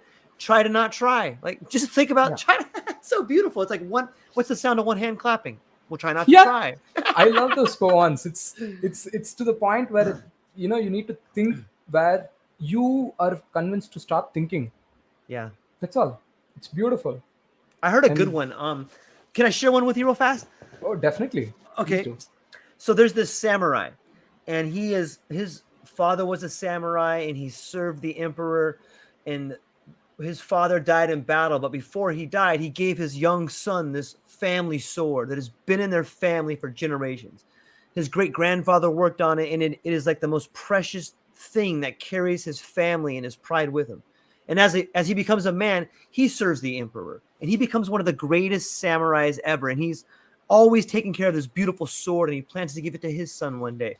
And as he's growing older, he decides that he has served the emperor, he has fought battles, but he doesn't understand heaven and hell. And so he rides out to the far canyon to find the wisest man. And after a 4-day ride, he finally chances upon this old man in a garden. And, the samurai, being respectful, gets off his horse and he walks up to the man and he waits for the man to address him. And he stands in the man's garden in his full samurai gear. And finally, the old man looks up and he says, "What are you doing here?" And the samurai says, I've come, master, to find out the ideas of heaven and hell." And he pauses, and the old man just stares at him. And he goes, "Someone like you will never understand. Look at you. You have this armor on, and you ride up here on your horse. You think you're so good. And what is this sword you have? What a ridiculous, foolish instrument. Any man that made that, any man that carries that is a horrible human being." And like the samurai starts losing it, even though he's been trained. But the old man goes, "Is that what did your dad make that sword? That is so ridiculous." And at that point in time, the samurai has been so insulted, he grabs the hilt of his sword and he begins to unleash it. And the old man says, "Behold, the gates of hell." And the samurai puts it back in and he says, "Thank you, master." And he says, "Behold, the gates of heaven." Like Beautiful. it's so beautiful, man. Like if you Beautiful. could just take a moment to think about that, it's like, Yeah. oh, it's anger, it's forgiveness, like Yeah. I love it. And wouldn't it be amazing if you could live your life in a way where at the end of it, someone saw what you did and told a story about you that way? Like, I think that's a great way to live your life, is to try to be something like those Coens, like to try to give off that message without trying, Yeah. But I also feel like with I in ignorance, I think that's what I have been taught to do. Live life as a story to be told to others, and that is too strainful, too stressful, because now there is a story that you have to live up to, right? It doesn't. Yeah. It limits you. Anything that is going to be any attachment to any ideas is going to be prisoning you, Yeah. right? You can use anything as a tool. Shoot. Sorry, man. I don't know Nice why ring this though. Yeah. It sounds like a phone. Let me just Yeah. turn this off. I don't know why it does this. Okay. Thank you. So any kind of thing, we can use it temporarily as a tool, and we have to let go. It's like sailing on the boat, right? You can, if you're too attached to the boat, sure, as long as you're in the river, it's fine. The moment you reach the shore, if you drag the boat all over with you and trek to the mountains, I would say that doesn't seem like a genius idea. So You don't need letting that. off that boat at that point, And if you're not going to come back, you don't even have to tie the boat, right? Yeah. And if you're going to come back again, these are things like you need to know what you're going to I'm sorry, that came out wrong. You don't need to know what you're going to do, but in that moment, if you're just present, and if you see, it's one of the beautiful things you said, right? The water flows in the amount of least resistance. Yeah. I think that's a very common thing among life forms, right? Humans as Yes. such, I feel like we tend to do things to make things easier. That's what we do. Yep. Why does Yeah. technology exist, right? Quicker, easier, comfortable. Try to reduce it. Try to push ourselves to be lazy. Laziness is not a bad thing. It's gonna get work. It's gonna get the work done in um, newer ways than we. The established way will get work done for sure, but the laziness will drive us to find newer things. It's Mm. like, and if you're able to find at that point, do we need this? Do we not need this? For that, presence is needed, right? If someone says the boat is the most important thing that you are gonna need, the person is gonna be attached to the boat. He'll never go to the peak of the mountain, right? It comes down Yeah. to things like that as small. But one has to go out there and question everything, Yeah. without the fear of being. And that's the environment we need to create, because having been in India, in a society where I'm not able to talk as freely about death and stuff, we need to create an environment where people can speak their minds. Half the time, therapy is one of those settings. The therapist doesn't help the patient in any way as we think. It's at that point, um, the patient goes to a point where they lose the barriers. Okay, this is my safe space, I'm going to get it all out. As they get it out, they kind of see it from a different perception, right? All Yeah. the things that Yep. are being unsaid, that's driving their actions, are able to get out. And then these are there are some therapies that help with that. But now we have our subconscious is beautiful. It's so powerful. It Hmm. suppresses memories, right? That's what psychedelics are doing. That's what meditation are doing, right? It explores. People having bad trips, the bad trips are showing this is what's happened. You're just holding on to it, right? Yeah. What You just have to sit with it. You have to sit with it. I've had bad trips where for 2 hours I would have been thinking, oh, I've gone crazy. I just wanted the trip to end so badly, right? Yeah. And the frustration pushed me at a point of questioning, right? That curiosity. Why do I want to end this? Why do I want to change this? We need to be the childlike curiosity is quite important. Once we become adults, I feel like we tend to become serious, and we try to focus on things. Yeah. Like there are set of things to do, right? Like we have to get the house before the real estate goes up really much and so on. But we can ask the question, like, do I really need to do that? Do I really need to do what is being done by billion people? And sometimes, when the answer is no, it might seem like you're the misfit or something. But in those times is where books helps. When there is Yeah. one guy saying that, oh, I did this, life is magical either way, don't worry, right? It gives the confidence. Like, I've had so many of those books act as crutches at point where I was this close to giving up what I'm doing right now, which is being completely useless according to my previous life, right? Because I was driven by productivity. You need to be productive, you need to be Yep. productive. And I truly feel like sometimes productivity comes from traumas. Yeah. Traumas lead to, if a person is working too much, it's trauma. If you're gonna be an overachiever, it's not a bad thing, but there is some unprocessed trauma that's driving them so much. Yep. Yeah, you Yeah. can achieve everything. Again, the question comes, if we are caught up in a world of solipsism where I am the only conscious being, what achievement is gonna get whom? Like, all these other non-conscious things are not going to get any use out of me. So first, one has to sit, heal their traumas, fix themselves before they can even help others, right? And I think one of the things that's what beautiful about psychedelic therapies, I do not think people can just hand over drugs like that. And people cannot just hand over drugs even after one sitting or something. They need to get to a certain amount of quietness in their headspace to be able to achieve that stillness. That's quite essential, very essential before you help the other person. Yeah. See, I that was really well said. I've this is what I think psychedelic therapy should be because I think it's important to note. Me and you probably have done a lot of have you and I and a lot of other people have walked down the path of psychedelics and understand the difficult trips and have had to process the difficult trips. I think it's important to maybe understand what someone new might be going through. Like, remember when it was your first time going through something and getting that feeling of, oh my God, I get it. Like that first sense of like, yeah, I get it. And then it fades. Or your first bad trip and you're like, oh, I don't think I should ever do that again. Like, I Yeah. think that the process, like for psychedelics, you do need a mentor. You do need someone there, and not all the time, but if you go through a psychedelic trip, it would be helpful to have someone like yourself to talk to, like, hey, what does it mean when this happens? And you're like, well, here's what it meant for me, or here's something similar that happened. And then I think that it's that process of teaching the next generation of how to use psychedelics.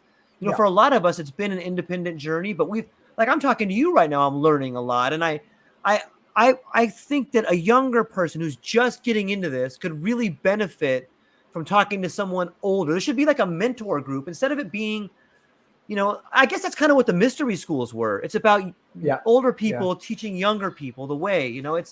I kind of see a resurgence of it. It's kind of beautiful. It's funny because that became the established tradition in India. Younger people having to respect older people, and I'm completely against it. We are not as old as our thinking is. We are just, people can be any age, they can be completely immature. Yeah, If they could have the worst of the experiences, they can be immature. And immaturity doesn't depend on age or experiences. It depends on how much one is able to incorporate those experiences and change certain habit patterns, even though those things kind of seems like, how do you say, it's vague, it's abstract, it doesn't give you a solid answer. But any kind of model is going to construct. I feel like you can have a certain stable ground to begin, but every journey has to be open ended.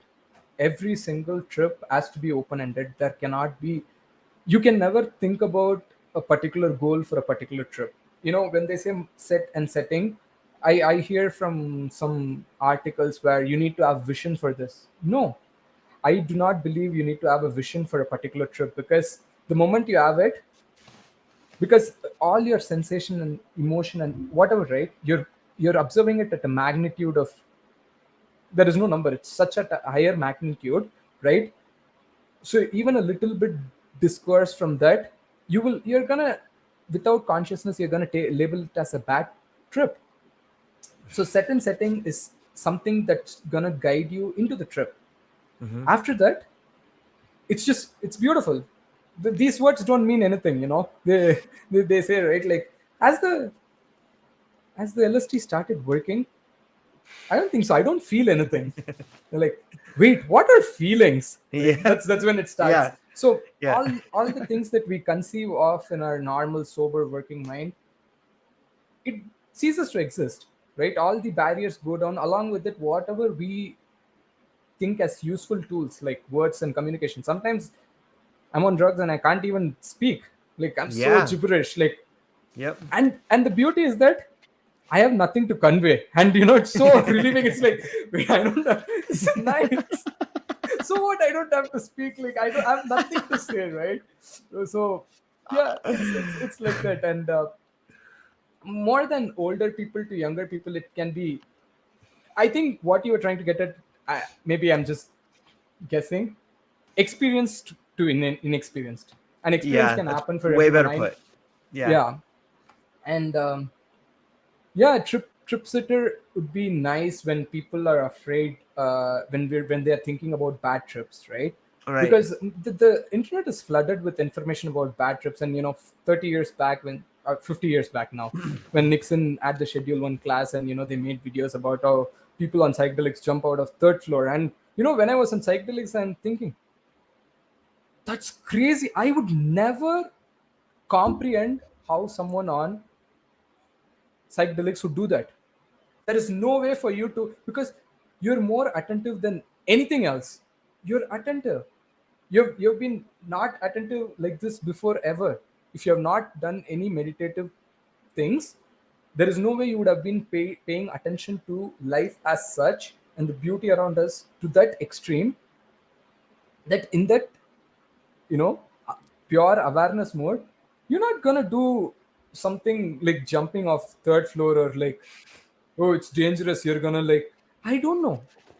Maybe it does happen in group settings. That's one thing I've heard stories from, where the group energy changes, right? Yeah. And you have some people, they're if they're mixing drugs, and some more high energy, they want to go out, and then the people who do not want to go out, and then crazy things happen.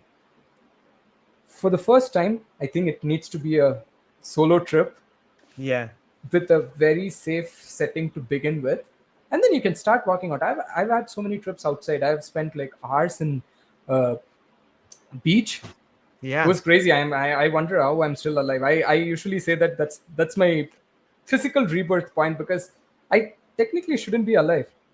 I'm alive. 4 hours of swimming in a beach on Thursday, and I'm alive. And when I think back to that point, I'm so grateful. Like, Yeah. see, if something happens, like, I'm grateful. I'm still here, right? And yeah, that's the part with respect to having that certain setting, and helping people understand bad trips are important. Bad trips are what Yeah. we need to go after cycle. If you're thinking about going after psychedelics after a good trip, even though psychedelics do not have the addictive capacity, I've never felt like I could take LSD on the next day. I'm Yeah. like, I'm done, man. I'm done for like, Yeah. this was pretty much my last trip. That's how I feel sometimes, right? It's every one So of them. I know, I'm like, and sometimes I'm dancing Done around, with my this. neck goes, breaks, and it's like, never again. Yep. I'm Yep. getting old for this. Like, I'm young, but like, I've not done anything physically, so I'm old for this. And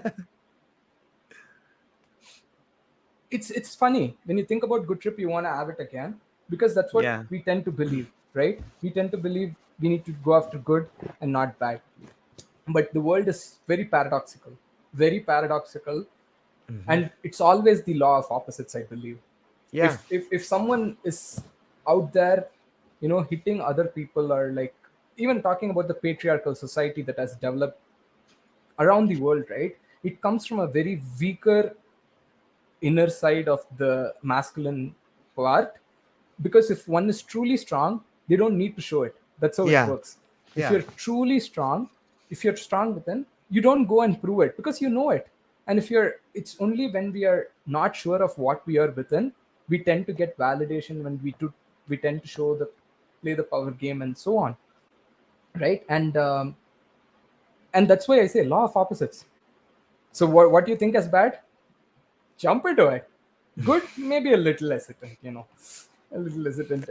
In even in meditation, they say, when you're with the pain, first time you're with the pain, you're like, you don't want the pain, so you're avoiding it. And slowly, you're with the pain, and you start understanding pain is quite important for your journey, right? But there are also pleasure sensations that arise out of meditation. And this is what Goenka says. Sometimes it's not even people want to avoid pain, they're okay with the pain, but they go after the pleasure. That's the problem. Sometimes we are trying to, it's avoid, rather than avoiding the bad things, it's just jumping to get more of the good things, Hmm. right? So Yep. again, all these comes down to a single point, where it's awareness. As simple as it sounds, if you're there, present, paying attention to what is happening, there is nothing more you need to do. Literally, your showing this cat is quite an example, right? That is tied along with quantum physics. And if you see all these links underneath, everything is linked, and it all goes back to the same point.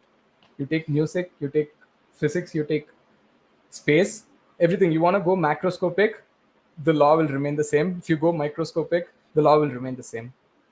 It's Yeah, so and beautiful. it is because it allows you to see it. It allows you to see the same law playing out on a huge scale and a small scale, and in Yeah. yourself and yesterday and tomorrow. Yeah. There's so many angles. What I always think of, like all these concepts we've been explaining, like I've really recently begun to understand symbols more, like, and how powerful they are, and how in a way they're not only a different language but a more whole language. Sometimes symbols are things that words can't describe. And let me give you an example of, like, do you know like the yin and yang sign with like the like the white paisley and the black paisley, and they each have Oh that yeah. dot in there? Yeah. Like that's everything. It's balance, it's strength, it's weakness, it's you. It's, if you can just, if everybody takes a moment to look at that sign and just think about it for a minute, like that says it all to me Yeah. sometimes. And it's so powerful to sit with symbols. And it's also very interesting to see the way society wields those symbols. Like you see people having that sign on their store, and like, or like they have it on their car, and they're like, wait a minute, I think they're hijacking that sign. What's Yeah. going on over here? Yes. And we're surrounded by symbols. And so once you begin thinking about that, so if we can agree that symbols are powerful, and we can agree that symbols say everything, then we can also agree that the world of symbols are bombarding us. And if you don't understand them, you can be overwhelmed by them. It's amazing to me to think about symbols as a language. What do you think about the way symbols are used, and how do you see symbols in your life? Symbols are amazing. The symbol yin yang, when I saw it 3 years back, I saw it as a more explaining symbol. It's like, here's the good, here's the bad, here's the good and the bad, here's the bad and the good, Yep. and here's life. And it's beautiful. Right. It's amazing. This is what it is about. Nothing is pure perfectly good, or nothing is completely bad. If everything comes with both of those, right? Yeah. Yet I do not see the way symbols being uh, they have the potential to be really good in conveying messages, but ignorance creeps up everywhere. Just like all parts of language, all words are misunderstood. Like you can say pretty much any word, and there will be people who find it offensive. There will be people who will be like, "Whoa, that's nice," and there are people like, "It's a neutral word," right? So Yep. those are all there. Growing up, though, I've been in a part where there are too many religions and stuff, and rather than understanding why this is, they they they try to, they monopolize and take the symbol. And like I am from a caste which wears like what is this, some marking on the head, right? It's like a temporary tattoo, and they're so biased against people who get permanent tattoos. It's not a big deal. It's both temporary. First of all, you rub it after a day, they're Yep. gonna You're gonna burn lose it it. after death, so it doesn't matter, right? And but we the first time it is, I think everything out here in the world, good or bad, was conceived out of pure good intention. It comes out of nothing. Just like music is what, nothing. It's a bunch of noises. Yeah, you can say it's harmonious and stuff. It's same like our vocal cords. These are noises. You're able to understand my noise, I'm able to understand your noise. That's all it is. But we cannot let ourselves get caught in the words we say. The words don't define us. Neither the stories that define us, neither nor the symbols. As powerful as it can be, if you take a printout and put it in your car, it's not going to change. And one of the funniest things is that having gotten into interested in Buddhism, I have read things what Buddha said. Buddha always works on, always tells people, there is there is no need to carry my deity. There is nothing you can do praying outside. There is no external object or figure or symbol or anything that can, that is the answer. You have to do the work. I cannot make you enlightened.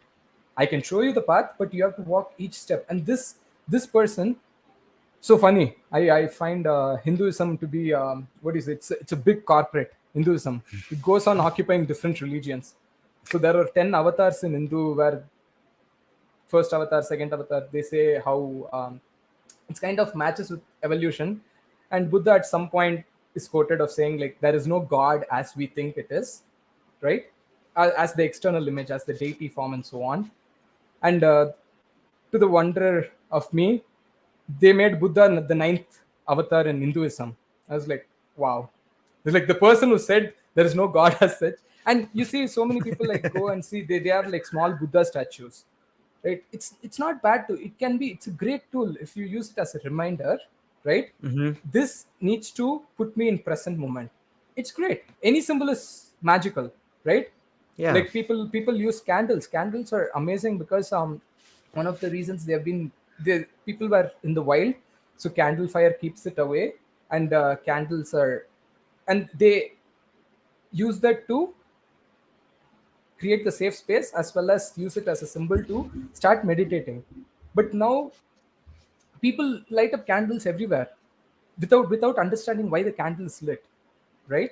And it's like same with superstition, right? Sometimes Yeah. before we understood cause and effect and why is happening, the black cat crossing us is like a bad omen and stuff. Right? You slowly start to understand nothing, man. That cat needs to go and eat the rat around the corner, right? You start to understand you don't believe in superstition anymore. Likewise, how superstitions people are trying to get aware and understanding that it's not a bad thing. Same way, people who think it's a good thing to keep symbols will understand it's not why we are doing it. It's to push us back. It's a reminder. All it can do is remind us. A song. For me, I love Pink Floyd. Like Yeah. anytime I'm tripping and I'm like, one time I came down, I was listening to lyrics. Every song was talking about the same thing. Yep. It's like be here now, or like coming back to life, or like in Echoes there is this line. It's beautiful. Strangers passing in the street, by chance to separate glances meet. I am you, and what I see is me. Like, yeah, that's what I saw on my Yep. trip. It's amazing. How Yep. did you know, right? and and now when I listen to the songs, I used to listen to songs. I don't know why I listen to songs. It was more like a distraction, right? It was a state of comfort. Now, whenever I listen to song, if I'm not present in the song, I just stop listening. If for a little bit amount of time I'm getting distracted, I there is no point in listening. It's just playing noise now. I'm Yeah. not processing it. I'm not the it's like the thing, right? You need a observer for the prism to exist. I mean, sorry, rainbow, right? Yeah. Without the observer, the rainbow doesn't exist. And so Yep. if a song is playing and if I'm not there to listen it, it's nothing is happening there, right? People might think, oh, that guy is listening to the song, but no listening is happening. So in that context, coming back to symbols, it's all up to the individual. It's a Yeah. great tool to remind themselves. Just you need to know, ask the question, any symbol, any sacred symbol, tear it down, rip it apart, ask it, is it truly, something. One other thing we do in our religion is like wear threads around our body. Mm. Like I never knew what it was about, and no one has given me an explanation. I've asked my dad, who's pretty religious, what's this thread about? It's like, it's sacred, don't talk about it. Wait, what?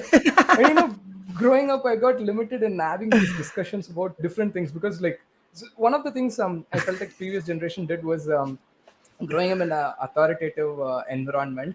If they don't know the answer, they'll ask you to shut up, right? There is Yep. no.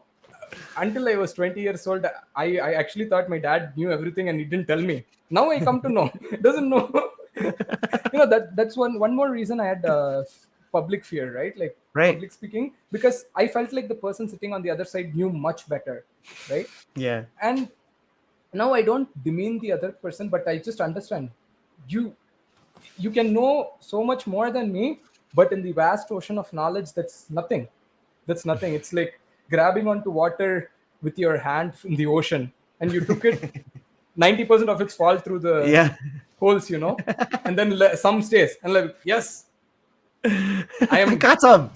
I'm so and so, I'm doctor now. Like, Yeah. no, yeah, sure, call yourself doctor, but I see it that way. We It's should super never funny. let ourselves get caught in those Yeah. things, I believe, because all the titles we were talking about, Labels. that, yeah, labels. One of the first ever trip that showed me was, oh my god, the labels kind of narrow down it. Like, Yeah. labels are attachment, labels are Yep. bad. So it's so funny. Like, it comes down to the point of like a story, right? I give it a label. I make it.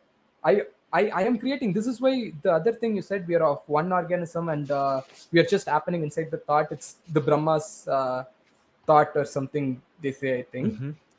And this guy is sleeping and he's thinking. But even in Christianity, the first line or something, the word of the God became, I do not know to quote it line by line. Do you know about it?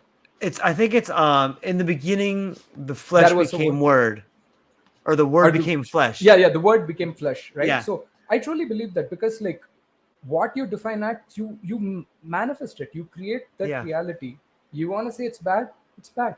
You want to say it's good, it's Yep. good. This is the beauty of, this is the complete freedom, to Yep. be able to choose what you are going through. Is the freedom. I think that's the true God's world, and us being God's children. Because until a few years back, I was pretty much a strong atheist. For 2-3 years I was like Yeah. straight atheist, because of the fact that, even though we kind of say it's God made it and we are God's children, it always felt like I was having fear. I couldn't be who I was, or I'd be nervous. As I said, life being a burden. But truly realizing, if we are God's children, it shouldn't be the case. We should be having fun. It should be like kids playing in the beach. Like no thoughts. Like today, you try to take a kid to a beach and take him after 2 hours or 4 hours or 8 hours. The reaction will be the same. Mom, Dad, I don't want to go now. And that's how we should be. We should be so engrossed in this thing playing, without like seeing it as a burden, right? Another Yeah. famous Alan Watts line that kind of helped me is that humans are seeing this as a work, right? If they realized it was a play, rather, participated as, Mm-hmm. dance steps. You see, dance is so idiotic, you know, it's so fun. But if you put a purpose to it, it's so idiotic. Like, dude, this guy raised his left hand and over his head and moved left step, put the Yep. hand down, and he did the same with the right side. Why is he doing it, right? He's Those crazy. who, Look at that person waving all their hands around, getting all nuts. He's a yeah, lunatic. is it Frederick Nietzsche or something? I'm sorry, I'm just gonna finish that. Where he said Yeah. the people who couldn't hear the music thought the people who were dancing to be insane. It's like that. Just because we are not able to understand why the other person is having fun, just we rip the fun out of it, Yeah. right? Likewise, if we did just for other people, that's one thing. We start doing it in our own lives. We are serious. We have our work time, play time. Like here, I can be a little bit, flexible, but other times I have to be rigid. There is a Yeah. goal, there is a vision, and all these, as interesting or as helpful as it may be, in the present moment, it doesn't help. In the present moment, if we are able to truly think, I'm gonna die tonight, it brings us back to seeing this world in a much more magical lens. And it's hard. Like, I'm trying to tell you that you're gonna die tonight, I'm gonna die tonight. But are we really afraid? No. Same thing. Contemplate death on psychedelics or Yeah. shrooms or meditation. It's much different. Yeah. Even on cannabis, I've gotten to a point of paranoia on cannabis, and Yeah. it's Absolutely. amazing. It's amazing. I genuinely believe all the things that we quote as to be avoided are the things that we need to go through. It's like Yep. coming out of it is what it's just the journey of the cocoon, caterpillar Yep. going into the cocoon. As scared it can be, it gives the ability for it to fly. That's Yep. amazing. You were just Yeah. caught up in a leaf for so many years. You're now gonna fly, The and obstacle is the way. the It's obstacle is the way. Yeah. yeah. I think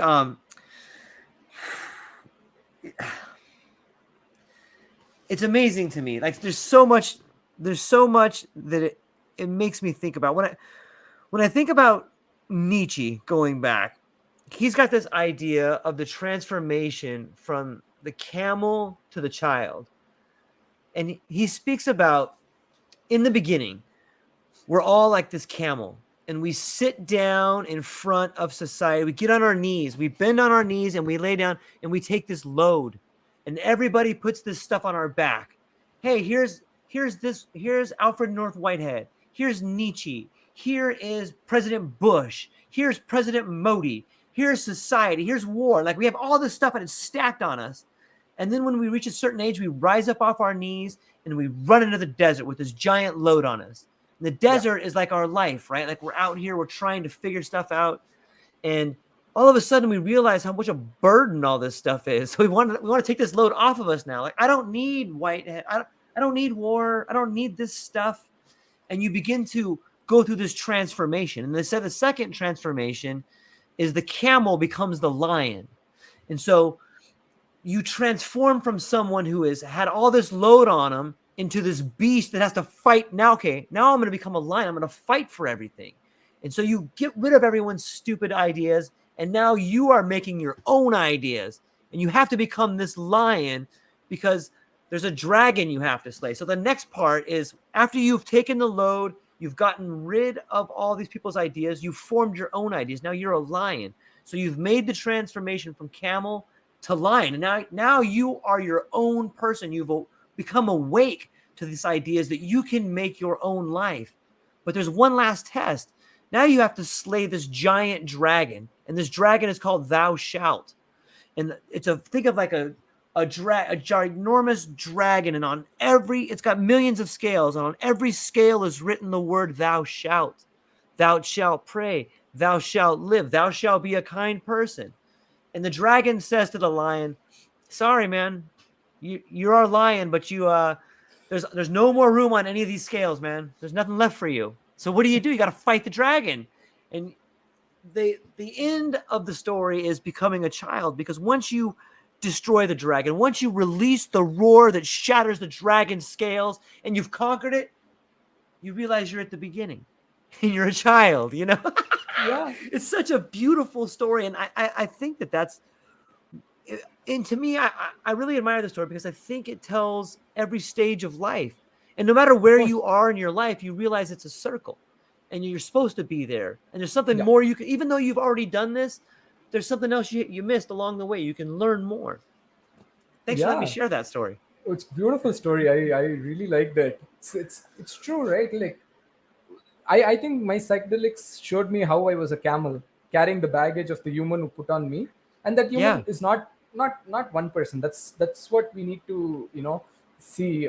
Looking back at our history or something, we like, for example, if you say particularly about Hitler or something, they kind of think it's like a one-man job. Oh no, it's not. It's a whole idea of a country, and it's not just that country. It's ideas coming from 100,000 years before. It's situations, it's surroundings, and it's ignorance, and it's battling of consciousness, and it's everything, right? Being manifested in a single person. Just like one cannot take credit for anything they do, the one person shouldn't be blamed, right? So same way, when I see, it's like this whole history has put this baggage on me,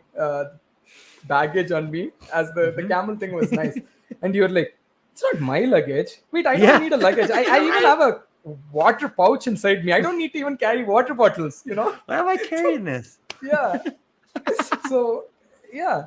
And finally, the childlike thing, it's quite interesting because on psychedelics, right, the state I am in is pretty much like, I get to the point of no objective purpose, right? Completely lack of meaning and no purpose. You don't need to be sad about. That's the beauty. It's like you're put in a room with a clay and you can do anything. Like, this life is to do anything, and it's so enlightening, right? I can pretty much be anyone I want. My story is not something that is, it's like the diagram drawing on the beach. One wave it goes back to blank slate, right? And and one of the things I see in psychology is people having the argument between nature and nurture, right? And have you heard the concept of tabula rasa? The tabula rasa, like the clean slate. Clean slate. Tell people about it. I bet, so everyone can know. Yeah, tabula rasa means like just clean slate, and people are born with clean slate, and when you're young, you're not able to write on your slate, and everyone writes the stories they know that they have done, right? And usually when you grow up, that's why I say every kid is going to be traumatized regardless of anything, because as small as the names given to us, it's not ours. We don't need to be caught up by it. Like, you're not, yeah, you're George, just so that you know that I am calling you. I'm Ranga, so that you know, if I'm the last person in the world, would it be make any sense for me to have a name? No. Like, names don't have any meaning. But so if those are given for helpful purposes, the kid growing up needs to understand, right? With enough suffering, it starts looking inward and asking this question, why and what, and you see that everything is written on it. We all have a chance to make it back to tabula rasa, right? Yeah. That's the beauty of it. We can wipe it off all clean and be here, just with nature, just part of the experience, right?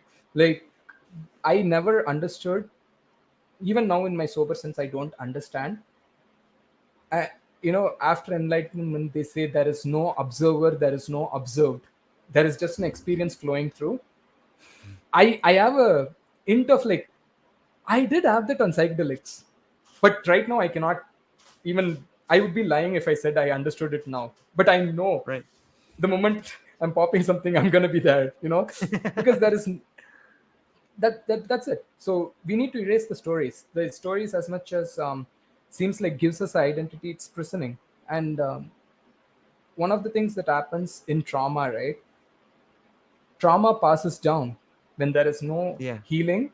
Trauma passes down because for some people, when they go through trauma, even though they know trauma, and they work with the ways they knew, right? For example, like, let's say my dad or something, where his trauma was trying to find a job, and like was pushed to marry or have kid, and this one.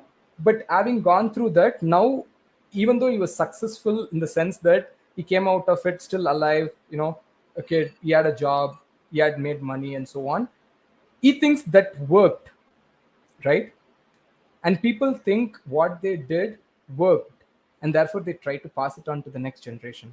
The generational cycle of trauma has to be broken down, and it's up to every single person to really like question stuff.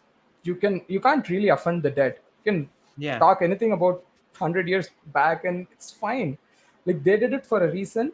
And Right. it's pretty much, religion is purely outdated. Yeah. Religion is outdated. It was quite essential for us to come together from different areas. I'm talking about when we were hunter gatherers, every tribe was fighting other tribe. They had to have a common umbrella to share ground and come together. But now we are past that. We are heading towards a global economy. We are able to understand what's happening. So what we used as crutches, we don't need it. We now have skating shoes. Like, you can't use crutches and skating shoes. Like, it's okay to understand that you don't need to use that. But again, without awareness, we hang on to things. We hang on so tightly that I also think it this way. People hang on to some ideas so strongly, on psychedelics, it takes the whatever they're holding, right? And it Yeah. hurts their hand. Yeah. And that's what they think is like psychedelics are bad. But when they truly, Right. fully, it's people who are caught midway where it hurts and they have not completely let go, right? That's why I Right. think Terence McKenna's heroic dose is quite important. There is no, it's going to rip out in so Yeah. fast, like you don't have chance to, put the barriers back up while you're tripping. The barriers are Yeah. completely gone. Now Yep. you have a chance to see for what it is from a different perspective and work towards making it better. Yep. That's so true. Ranga, I could talk to you for another 2 hours, but Me too. I'm gonna make some I got my beautiful wife, my daughter over here, and I gotta spend some time with them. I Definitely, it was. Man, this is fun. Let's do it every Sunday. Can we do this every weekend? Are you busy? I'm down. I do not Okay. have, as I said, no podcast or anything so far. So this was my first thing. Thanks for inviting me. It was nice. I was listening to your other podcast the other day. I was like, I need to know how this guy talks. What is he? And this thoughts, doubts, and come. Should Yeah, I say no? Fear comes and so on. But it's been amazing. You know, I man, like it. it's good, right? Yeah. You're doing a great job, and like I think you should have your own podcast. You would crush it, man. Like I think you are someone who is not only fun to talk to, but someone who has a very clear perspective and a different perspective than me. And I admire being able to see the world through your eyes. So thank you for that. It's really fun, and looking forward to our further conversations. Like we should have a panel. There's other people I would like for all of us to talk. I think we would have a great group conversation. So we'll talk about that in the future. Definitely. Here. Yeah, Yes. this is my baby girl right here. Hello. Hi. So we are out of here. Ladies and gentlemen, Ranga, he's an amazing man. He's got some awesome ideas. We're going to be talking a lot more. Where can people find you? If they wanted to reach out to you and get your opinions on stuff, Ranga, how could they find you? I'm there on LinkedIn. Right there. Yeah. Okay. And I'll put some, is it okay if I put a link to your LinkedIn page in the notes? Okay. 100%. Yeah. Okay. I'd love talking to people. Yeah. It's the best way. Yeah. It's amazing. So we will be back next weekend, ladies and gentlemen. Reach out to Ranga. You guys can reach out to me if there's stuff you want us to talk about, or you want to get in the chat and chit chat with us, or if you even want to come live and talk to us, just get in the show notes and let us know. Reach out to one of us, and we're going to be back with some more conversations. So that's what we got for today. Ranga, hang on 1 second. I'm going to close the broadcast, but I still want to talk to you for a moment. Okay. So if I come right here, I go over to end broadcast and I hit this button like that, and then I hit that one there.